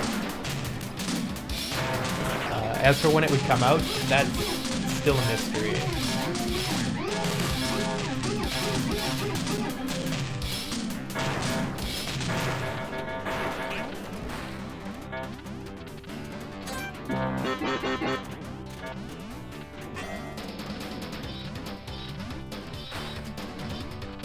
So Nemo's gonna them. You said it crashes after a 10-0 match. Did it used to not crash? Like when you first got the game, were you able to do the were you able to get to John Mallard no problem, and then it started crashing later, or is he always crashed for you?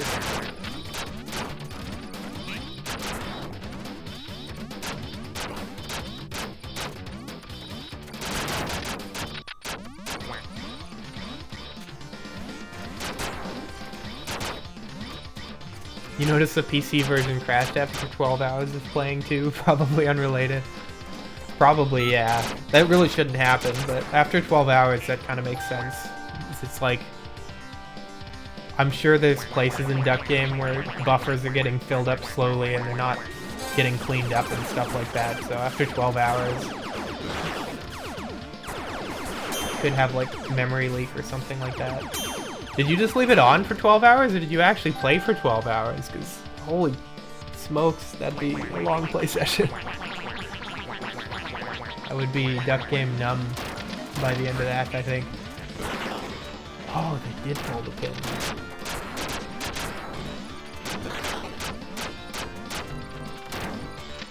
Rodactus says, even if there are folks who won't pay for the game, there are people like me who paid for Duck Game 3 times gladly. PC, Switch, and limited run copy. Nice. Thank you, man. Thank you.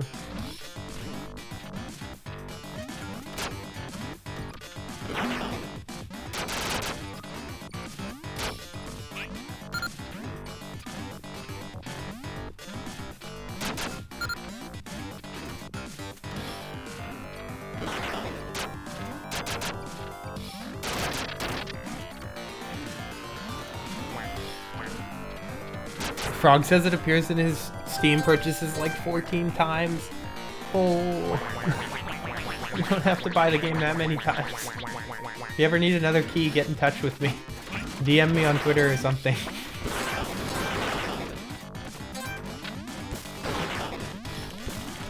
I think after buying the game 13 times, you get keys for life.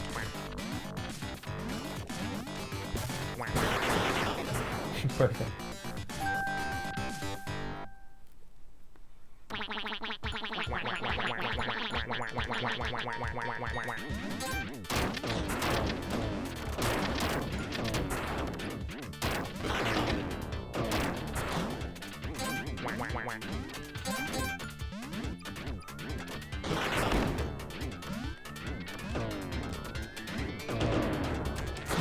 Man, this is getting sketchy. How am I not getting cooked? Oh, that was so close to crushing me! That would have been the best! I'm actually kind of sad that I won that one.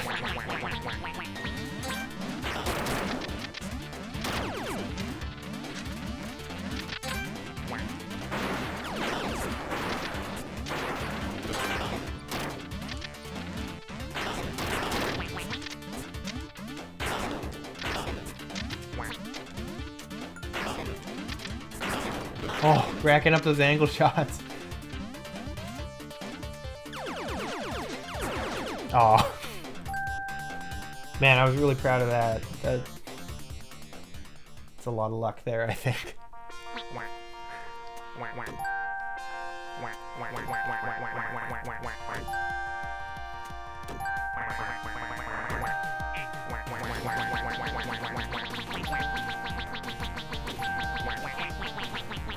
Alyssa asks how the duck comes back after they die in the rock throw.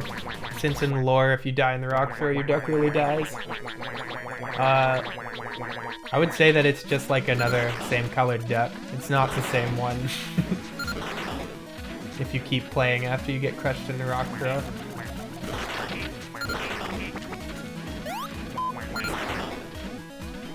Before I fixed the bug where it soft locked the game though, there was something really dire about it because it was like, oh, you have to quit the game to play again because your duck's dead. But it's probably good that people don't have to quit the game whenever that bug happens. As funny as that was. Remo says he actually did play for 12 hours. Holy.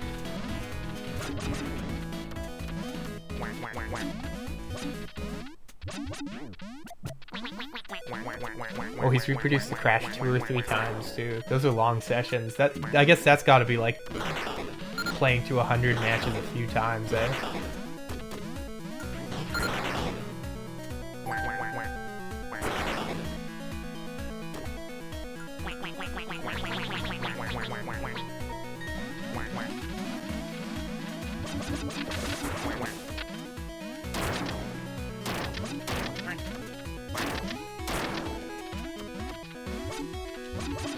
Oh no. Oh yeah. That shotgun. I want to be able to get angle shots.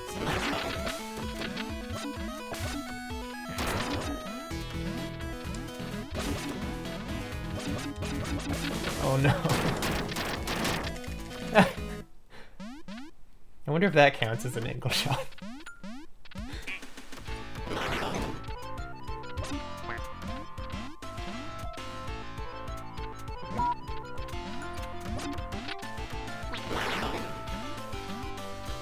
Oh, Rodactus asks if I have any favorite community-created hats. That's a good question. I've seen a lot of really good ones come through lobbies. I'm trying to remember specifically. I've seen so many hats now. There were like a lot of really good skins, like back when the skin mods were happening. Like there was an otter one, and like a big smoke one, and like basically every sprite from every game you could imagine. Like I think there was like Sonic and Tails and stuff. The otter one was my favorite though. Either the otter one or I think there was a rock one too where you could just play as a rock, which that's gotta be the best skin pack. As for custom hats, actually, this is reminding me. There's a few that I like. There's like buff ducks, where everyone, like, it's a hat that just like makes the top of your duck into this like big buff muscle duck, and it comes in all 4 colors. All 8 colors now, maybe if they updated it to the hat coloring thing. And then there's another hat that Tufakins had. I'm not sure if she made it or not, but it was like it was just a long neck. So you'd like put the hat on and it would just make your neck like 3 feet long with a head on top. That's my favorite hat. Whenever the hats play with stuff like that, I think, where they kind of just mess with the sprite, that's always really funny.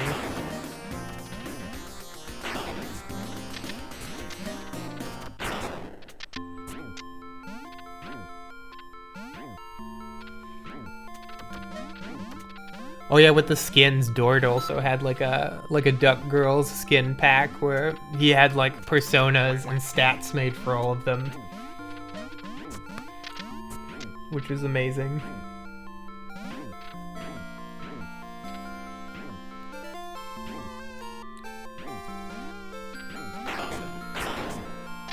How many new hats will be coming in the Switch update?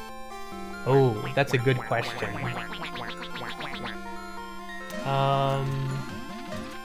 Let's see.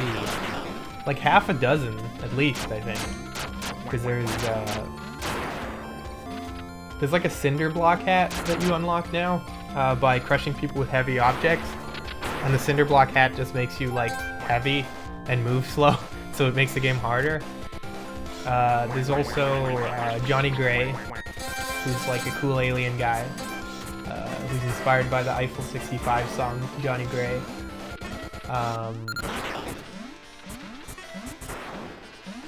It was all 1.5 hats. There'll be a donut hat made by Froggo, actually.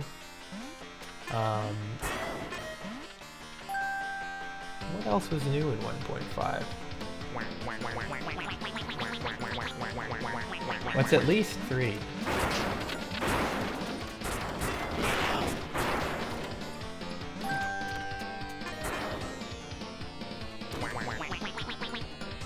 Oh yeah, Froggo says I know one of the new hats. I've been promising Froggo to put the donut hat in for a long time. He made it for me and it's like freaking awesome hat. But I've been agonizing over how to have the hat be unlocked. But it's definitely gonna be in the next PS4 update when I fix all the problems that we've seen so far. It's time. I've got it written down. It's at the top of the list. I'm not gonna do anything before I add it. Russ remembers the long neck hat.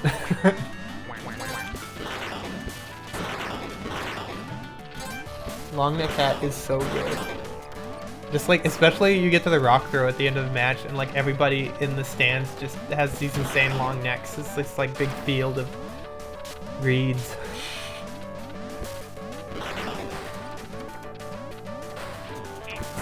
Dominus, yeah, Dominus, the Duck Girl skins did have different stats. I don't know if it actually made a difference, but like on the Steam page, he had like bios written up for all of them with them doing like cool poses, and it would say like what they were good at.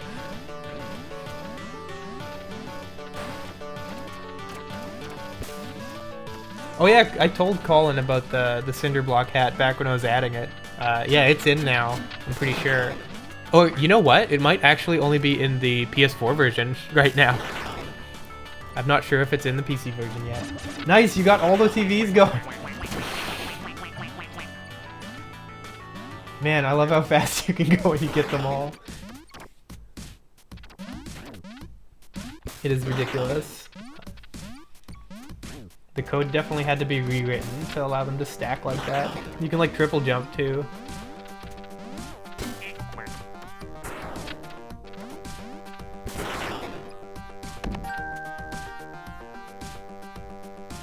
Nemo says, I used to love hopping into Dord's beta testing games and smearing him in his own game.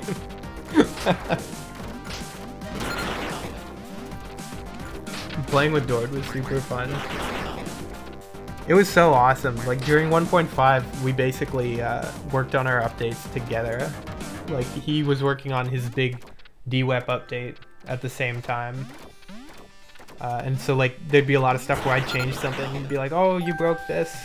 You broke that, like, or I didn't like change the way something works, and I'd have to tell him what changed and like how to make it work again. And it was actually really cool because it's like, I guess for everybody who does mods, definitely thank Dord a lot for that, because a lot of the good feedback and a lot of the reason why the game, why 1.5 didn't just break everything was because I was working with Dord on it. Oh yeah, see you, John. Definitely, like, I'll get in touch with you on Twitter. We'll talk about when we can play on Saturday of next week. Thanks for coming. I'm glad you could make it. It's cool we finally got a chance to play.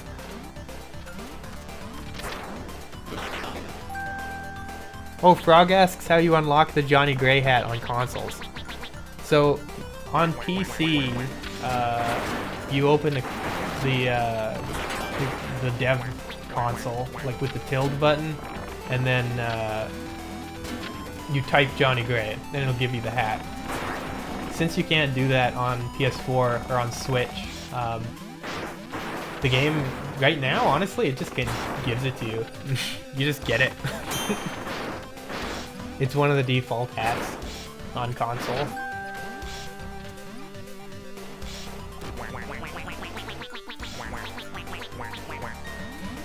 Nemo says X headshots for donut hat. That would be super funny. Like if you get a headshot when you're wearing the donut hat, it just goes through the donut hole.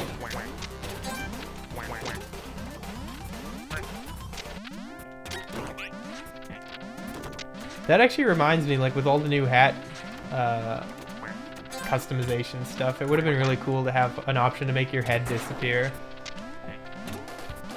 So that you could do hats that don't have to work around the head. Because that way you could do like the donut hole and have it open to air and stuff like that without making it a taller hat.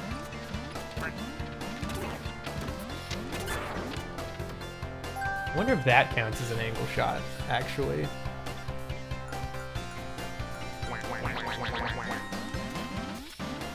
I can't remember if I did it based on like the angle of your wing when you're shooting or the angle of the bullet in general. I think it's the angle of the bullet. And then like with grenades and the angle laser, I think there's exceptions. I think with mines it'd be an exception too. Because obviously every time you killed someone with a grenade, you'd get an angle shot that way.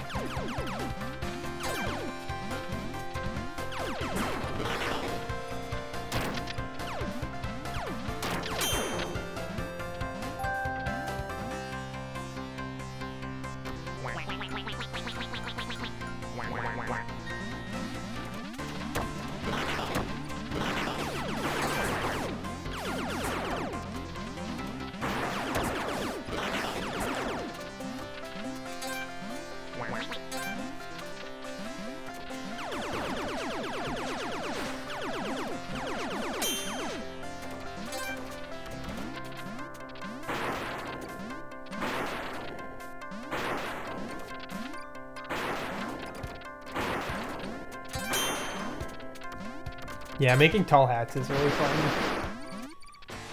You can make you can make hats super tall now too, because with the like metapixel stuff, I think you can set the hat offsets now. So you can move the hat so it starts right at the top of your duck and have like 32 pixels above them. Just make a hat where it's just a ruler balancing on their head. Perfect.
Oh, Franyon asked if there's a waffle cape for the Waffles hat on PS4 now.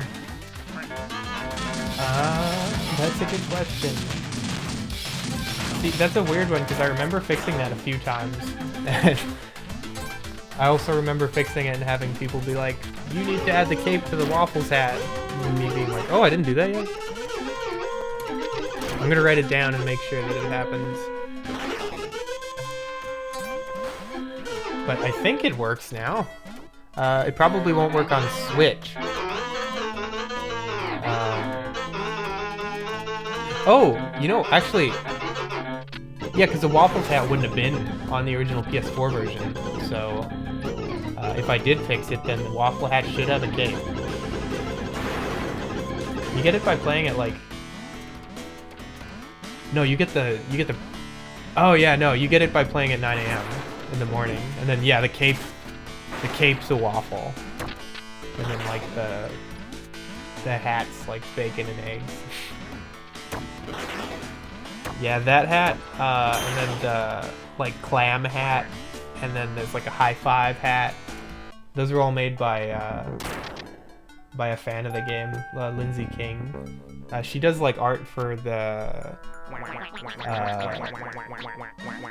what do you call them? The Games Done Quick stuff. She does really good stuff, and she actually came into the office while I was working on the Switch version, and we played. And she offered to make some hats, so it was really cool that those got in. The clam hat is amazing. It's one of my favorites. But I never have it, because usually when I'm playing, I've got some debug build where all my saved stuff's deleted.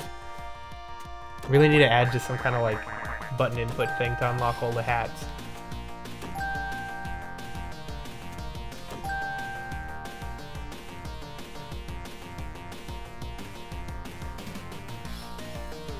Oh yeah, Redactus says trying to seamlessly hide the default head was a limitation that forced creative solutions when I made hats. I do really like that about it. I think like with the metapixels and stuff now, just the amount of flexibility you get, it's almost like things have changed. Where it's like all the update stuff seems to be about being as flexible as possible, which is a bit of a shame, like for things like that, because I do really like how it affects how hats are made. Maybe that would be too far to allow you to hide the head.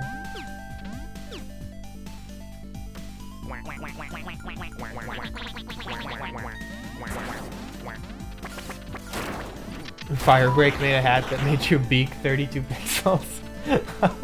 That sounds really good. Would it open up super wide when you quacked too?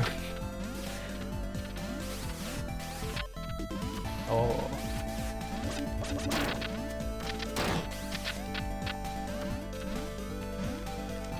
Oh, I can't jump quite high enough.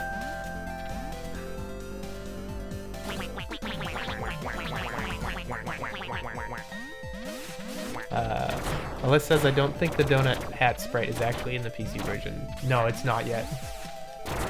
It has not yet been implemented. It is coming very soon.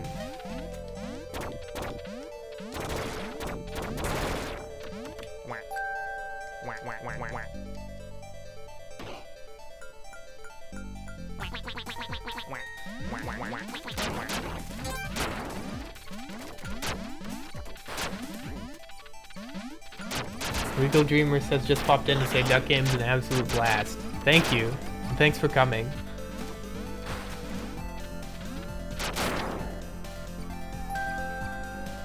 Hey, there's Yuzo Koshiro is my hero, the best new song. Thank you. That's Yuzo Koshiro really is the guy.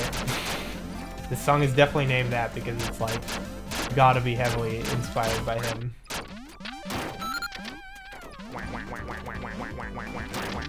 Just the fact that he still cares about like actually using old hardware and stuff to make his FM sound makes me like gush over him. It's just so freaking cool. Like, cause so many people like, you know, you get composers that did old Commodore 64 stuff and things, and as soon as they could use better stuff, they're like out of there. Like they're using VSTs and realistic instruments and stuff, and it's like, you know, they didn't really, like, they did a good job with the Commodore sound at the time, but they didn't really care that much about it later. The fact that Yuzo still cares about the old FM sound is really cool.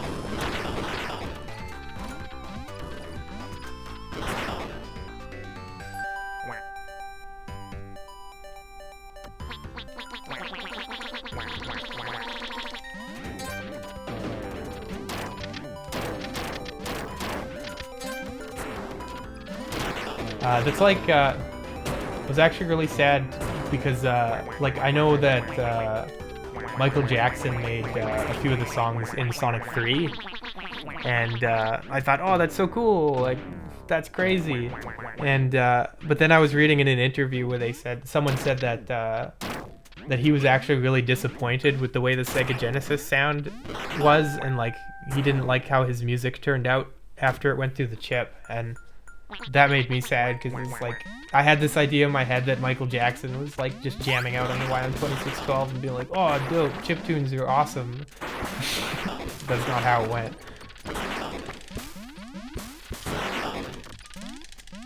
Still really cool though that there are Michael Jackson songs in Sonic.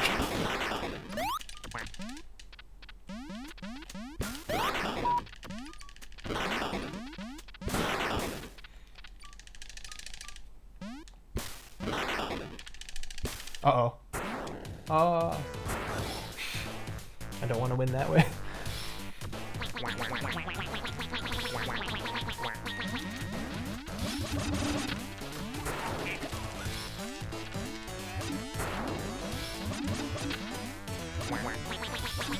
Oh, hello.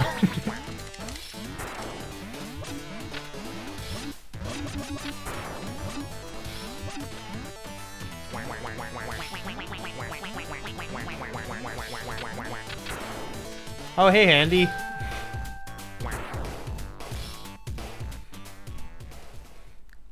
Are you sure you're new in the game? Disenchanted69 asks, what does it mean to spend 10 minutes underwater? Probably means to drown. Unless you got wild lungs. I assume you're referring to the way that you unlock one of the hats in Duck Game. Though. Wow, Russ cleaned up. To spend 10 minutes underwater basically just means like there's water in the game and you just have to like be under the water with your bubbles coming out of your beak for 10 consecutive minutes.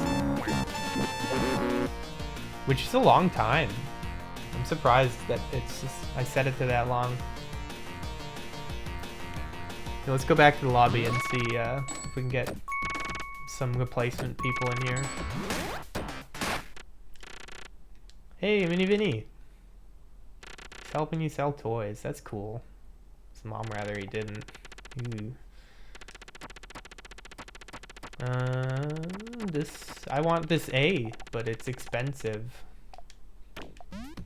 I wish that Vincent would take rain checks.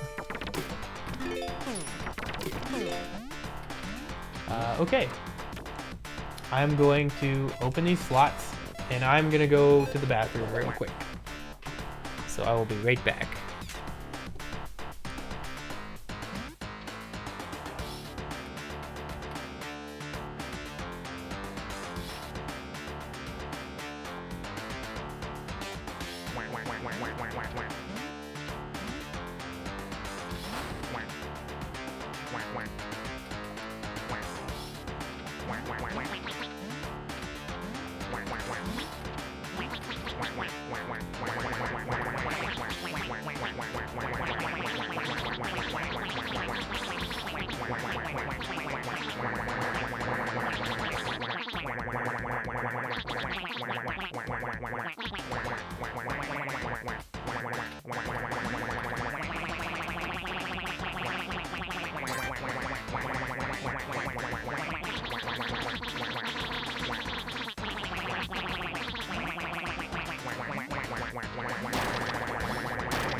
And we're back. Oh, Lucid's heading out. Thanks for coming, Lucid. Hopefully we can play again before too long, and that your tattoo friend can come too, because I still really want to play with him. Oh, the slots are less full than ever. Oh, that must mean someone's joining, because my game's frozen solid.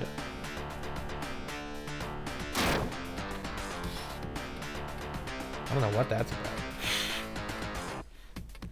I wonder if the friend requested that. Alright, yeah, let's play with less people. I'm into that.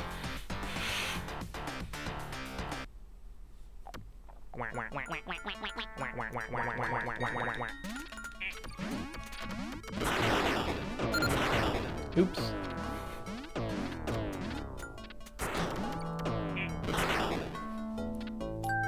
Oh, Frog asked if I ended up using the blue donut or just the pink one. I think it's gonna be the pink one. Although it would be cool to think about, like, potentially ways to do, like, a multicolored donut. How would you feel about it changing color underwater? Like those old toys where you'd, like, you get them wet and it would turn from, like, green to blue or something. It wouldn't just, like, snap in. I'd probably do some, like, weird kind of fadey effect so that, like, the water would affect it. It'd be a weird thing for a donut to do, but I think it'd be neat. And it would give the hat something extra too, which I wish more hats had. Oh. Alright then.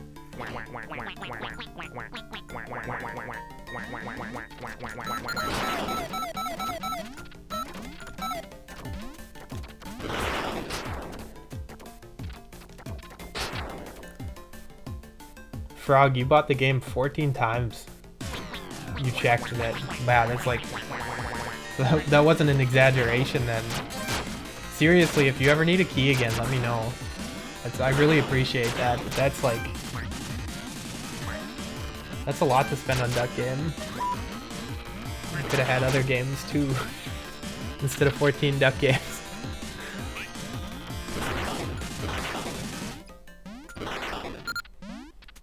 Oh yeah, Rodactus says, I would love to buy a Twisted Electrons Mega FM unit, 2 XYM2612s in an analog synth desktop unit. Man, I ordered one immediately. Because, like, obviously I collect YM2612 stuff, and that thing, I wish it had SN76849 in it though, like the square wave generator, because then I wanted to write. I still want to write Jenny integration for it so that my VST can use it, but like the Mega FM is the coolest freaking thing. Oh, so it's just us, eh? Right.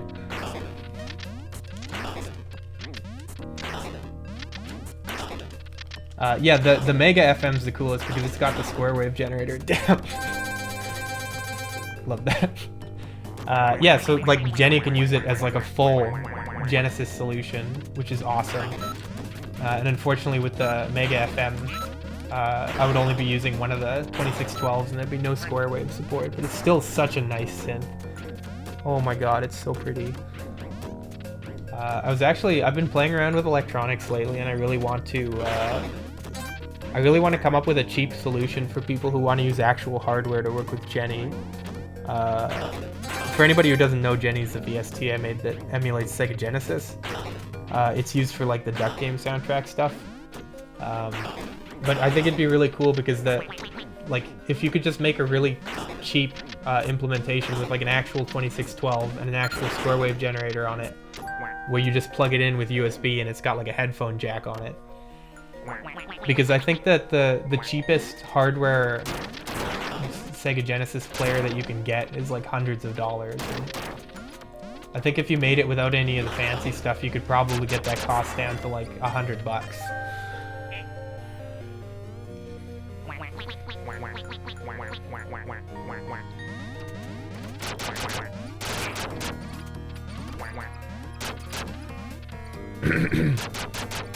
Oh, John asks if there's a way to rewatch streams. Sorry if you're not still here. I know you were gonna leave. If you are though, there's not, unless somebody else is making a VOD, which I'm fine if people do that. I actually mentioned that at the start of the other stream. I should have mentioned it at the start of this one too. But I don't do my own VODs, I'm sorry.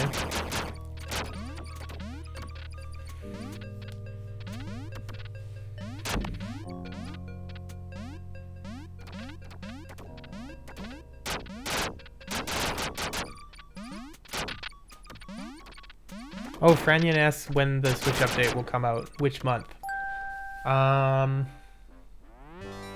Good question. I hate giving estimates because it's like, I just feel like I let people down with estimates all the time because it never goes like I think it will. Especially with the PS4 update, like I had hopes that maybe we'd even get cert done before Christmas, but that didn't end up happening, obviously. As for the Switch version, I want to get it out by summer. So it's what? March, April, May, June. I'd like to say that it'll be out by June, and if it's not out by June, I'll be tweeting and saying, I failed cert again, but I bet it'll pass next time. So, by which I mean, if it's not out by June, it'll be in cert by June. Like, almost guaranteed. And maybe earlier. That is a very pessimistic estimate, but I need to get used to giving those.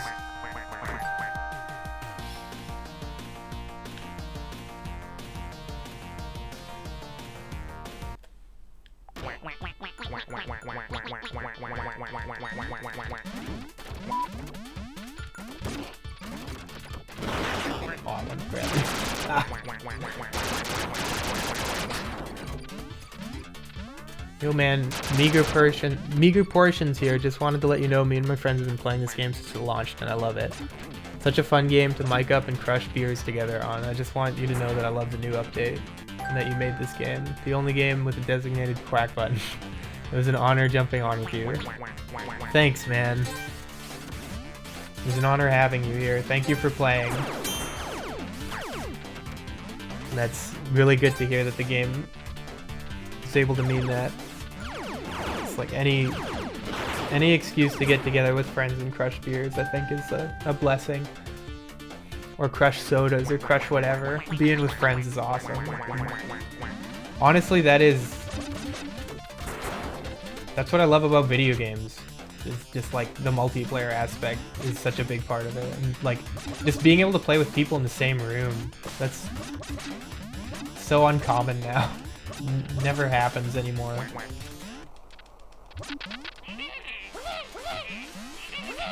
So I've mentioned before, the game's kind of like inspired by like Smash Bros and Samurai Gun and stuff like that, and just like games where you could fight your friends.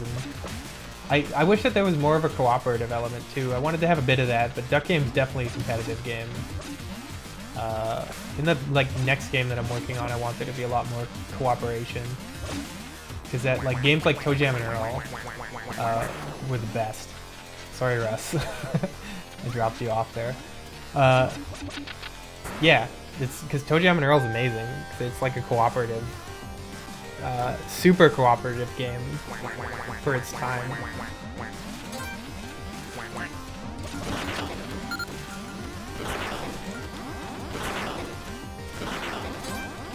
Oh hey, yeah, there.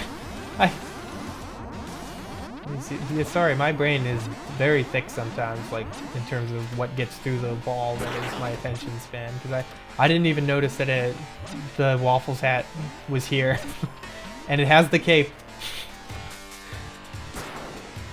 So I guess that proves that.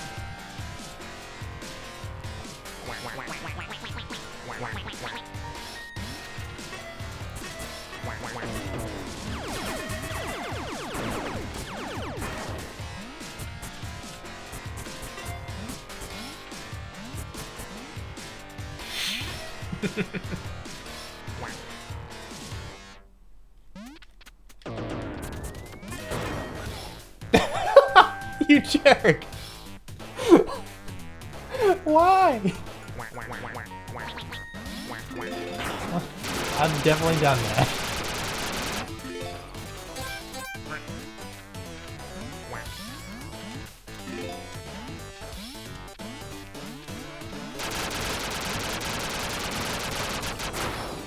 Yay! That's perfect.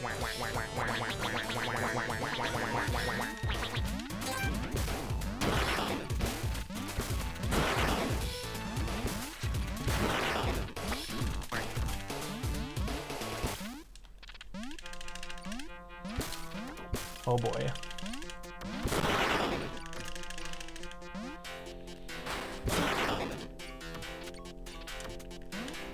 Uh-oh.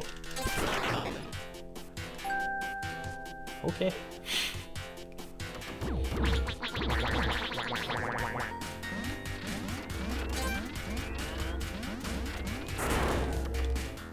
Oh no. It got away from me. I was so excited about sending those laser bullets back that I messed it up.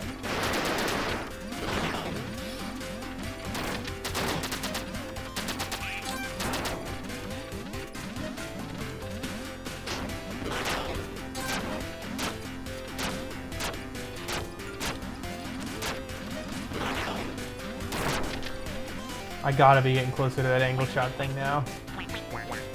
You think those boxes will protect you? Ah! They protected him!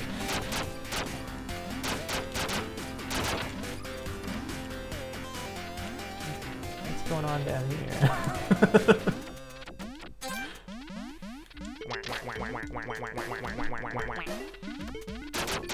Yeah!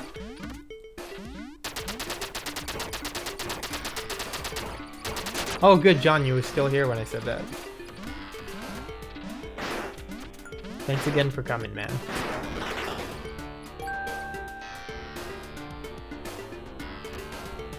Alice asked if I want to play Duck Game after the stream is finished. I'm not sure.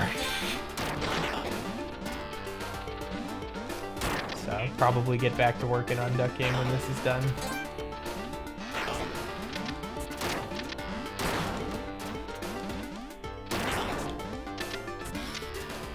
Man, I got this like grapple arm now and I can't do angle shots with it. Worst feeling.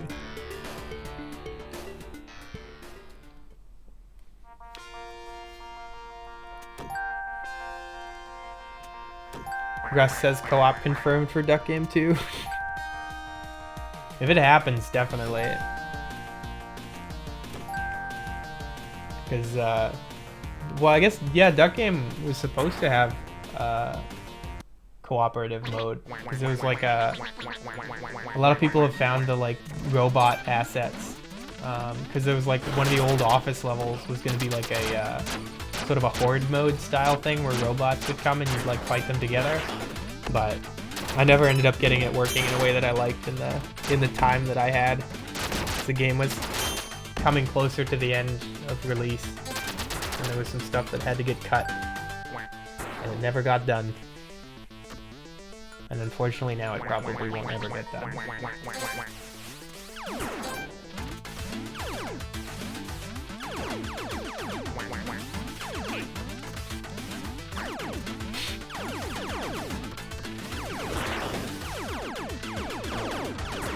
Oh.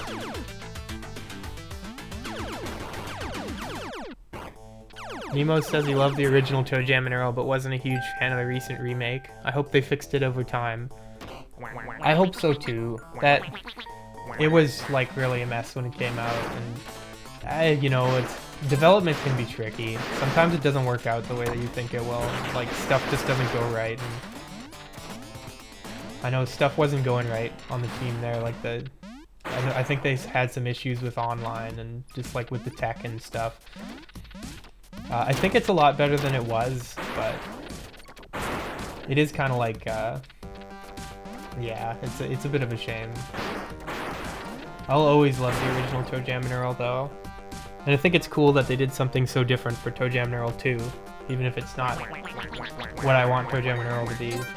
I even thought ToeJam and Earl 3 was kind of cool. Like, ToeJam and Earl 3 actually got really bad reviews. It was like the first 3D one. And I felt like it kind of stayed true to the original while doing something new.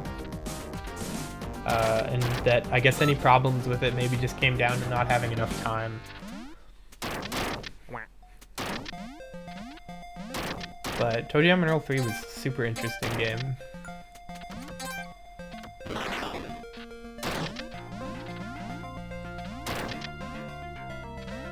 Oh yeah, that's right. Nico says he made a co-op mod. I did see that. I still haven't played it. Man, we should do a stream and we just play your co-op mod, honestly. It's streaming is not exactly my forte, but maybe we should just play it. I would really like to try it.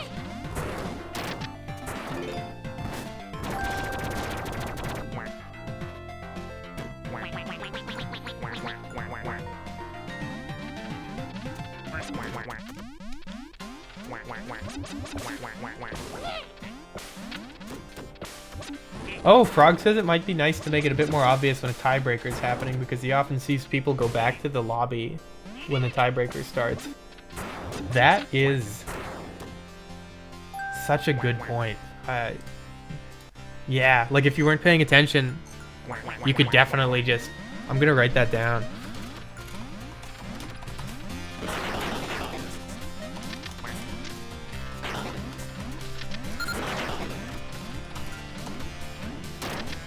Yeah, I think I'll probably add a warning message in addition to like having more indicator. Where if you try to quit during a tiebreaker, it'll be like, this is a tiebreaker, are you sure?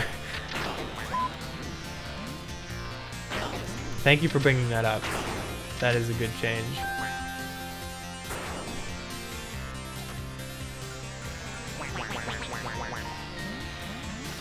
Frog on Lilypad still has Duck and Cover from the soundtrack as his ringtone. That's awesome.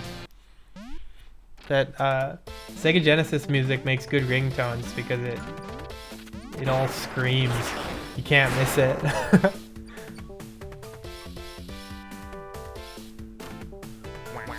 It's like, unless you get some of those like chill, jazzy EP songs and stuff, you might miss those.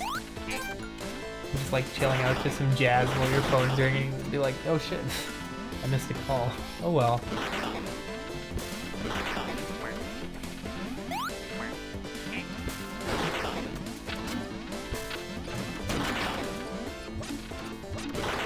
never answers his calls unless it's someone in his contacts, so he just lets it play out and jam out to the ringtone. I like that.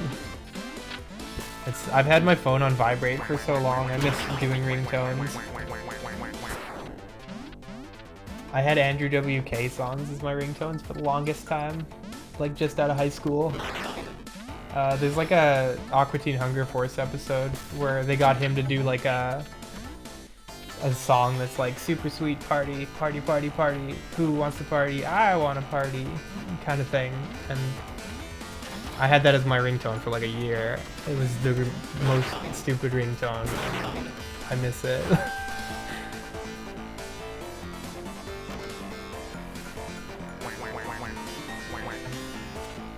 Aqua Teen was a good show too. It's too bad that that's over. It was a weird show. I was like never bored watching Aqua Teen.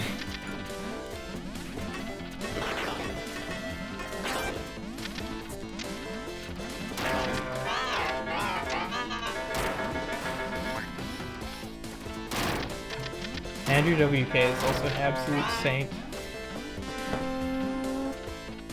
Everything that I wish to be. He's such a good guy.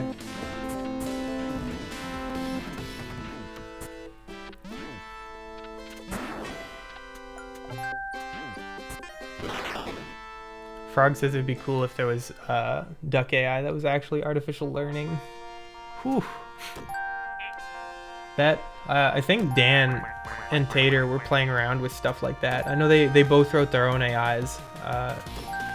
And I think Dan was considering the neural network stuff, but I don't know if anything ever ended up working out with it. Neural network stuff can be really hard to implement effectively. I have no idea how it works, but I know just based on observation that it doesn't seem to be the most straightforward thing.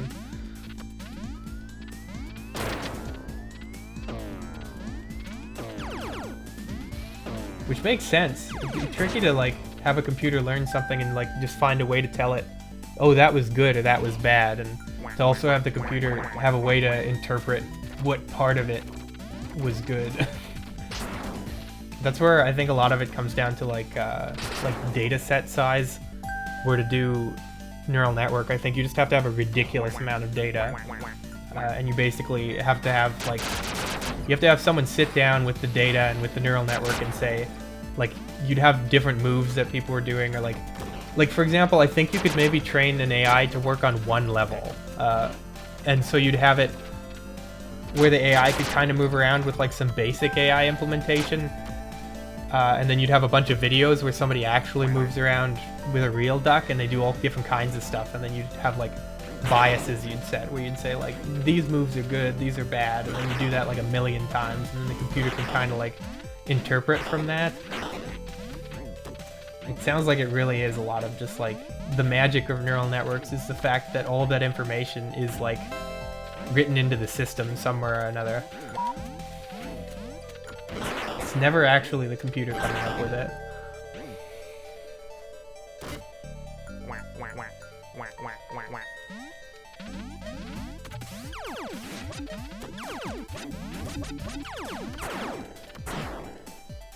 I mean, I guess you could argue that people are like that too, because they say like, you know, nothing's really original, everybody's inspired by different stuff.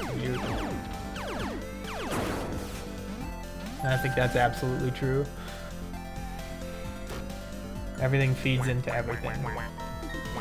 So maybe neural networks are accurate.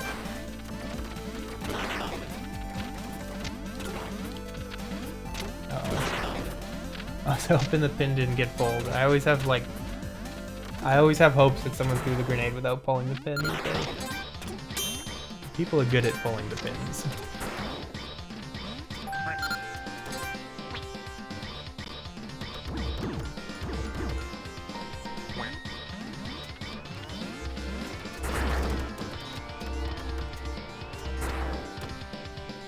Oh yeah, Alice says she wishes that there was a duck AI that wasn't extremely skilled.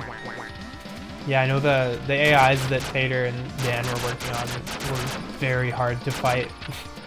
They were like perfect programmed killing machines.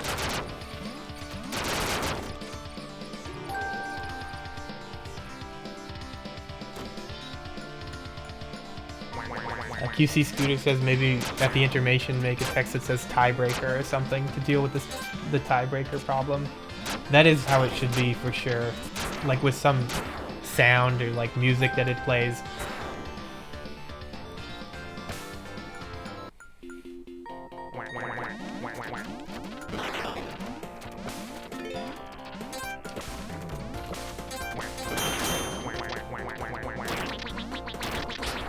Oh.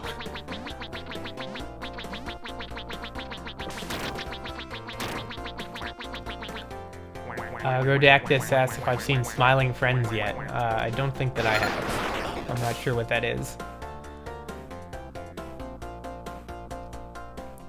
Oh, Russ is taking off. I'm not sure if you're still here, but thanks for coming, man. Sorry to hear about your wonky internet. You seem to be doing okay, at least on this end. Managed to win a few anyway.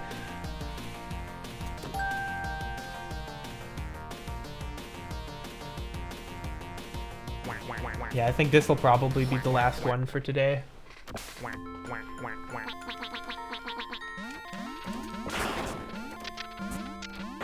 So I'm starting to lose my voice, unfortunately.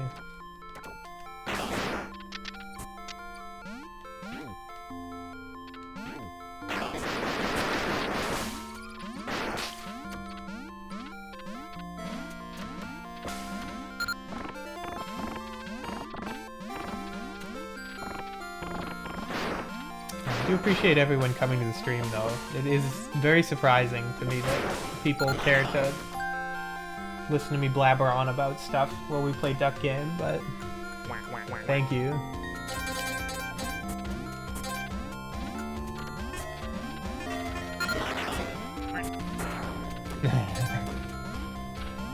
The best part's definitely getting to play with people.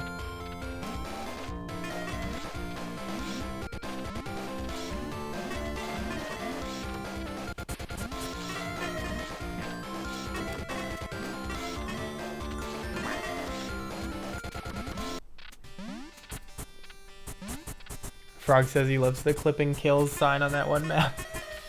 On the one snow level, the really big one with the like kind of interior area on the left side, and there's a door that's locked and it has presents and like a big laser gun in it. That level has a sign that says clipping kills on it, and it's because everyone was like clipping up to get into that locked room instead of using the key. And I really wanted people to use the key, so I put some like spikes in the wall that kill you if you clip through it, and put a sign that said clipping kills. And in retrospect, I wonder what it looks like to people who aren't in on the joke, because you just see that sign and be like, what does that mean? What is clipping and why is it so dangerous?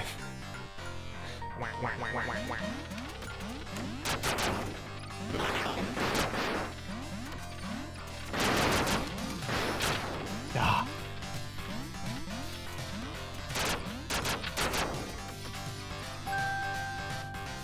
Onemo says he almost never pulls the pin on the grenade. The grenades clear out the space longer that way.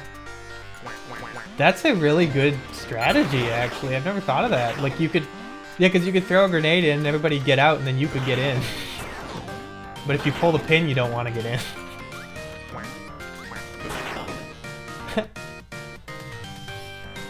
I gotta try that.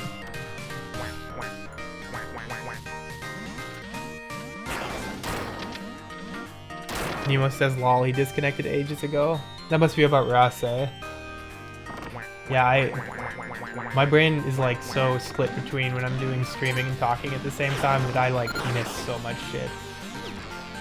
You could tell me it was Tuesday and I'd believe you. But yeah, thanks for coming, man. Russ, that, like, I can easily believe that you've dropped 1,000 hours into this game.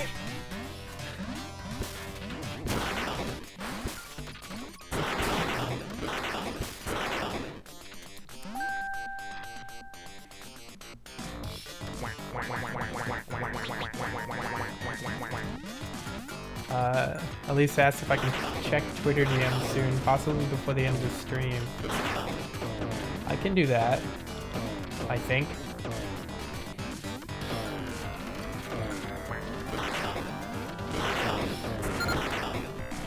We'll take a look real quick.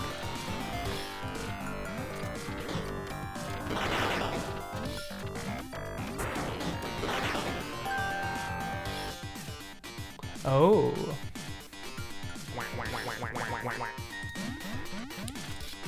Yeah, she's asking because there's I've actually been working on a like a 2D game development tool, and she was asking if I was going to talk about it or not because it's something that it's not sure if is public. I guess like mentioning it now. It's not something though that will be public for a while because it's still in its very early stages. But the goal with it is to make a game development tool that comes with pretty much everything.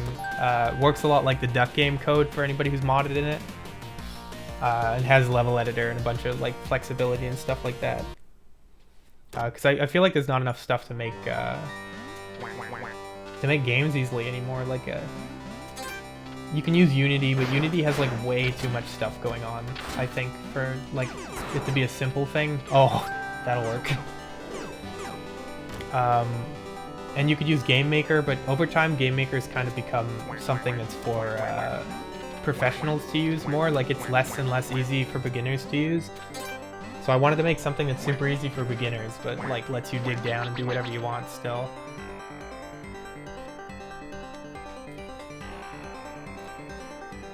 All right, I think that's gonna be the last one.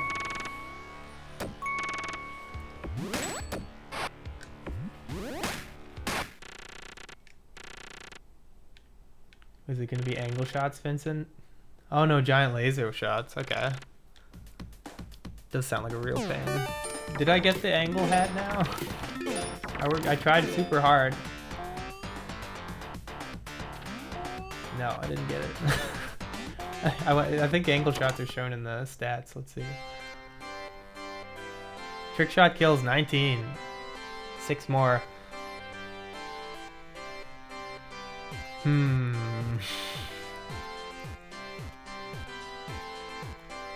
Next time.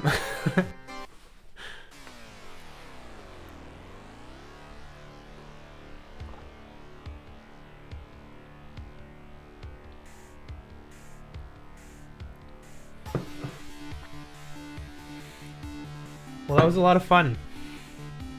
Thank you for everybody for coming. It's was a bit tired at first, but we got there. I still need to get better at this so that I can talk and stream at the same time. It's not be more of an entertainer, I guess, than.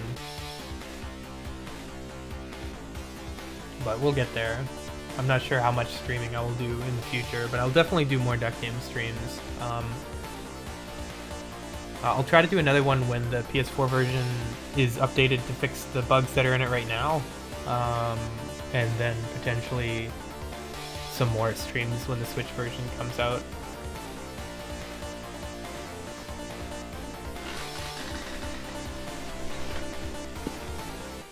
%0 accuracy, yeah, that's me too. I wonder if that accuracy number even works.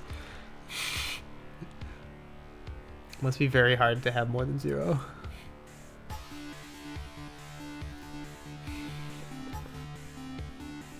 Alright, see you guys. Thank you again. There will be more streams. Thank you for playing. And if you guys have any trouble with Duck Game on PS4 or PC or anything, just let me know. Anything bad will definitely get fixed. Alright, see you guys.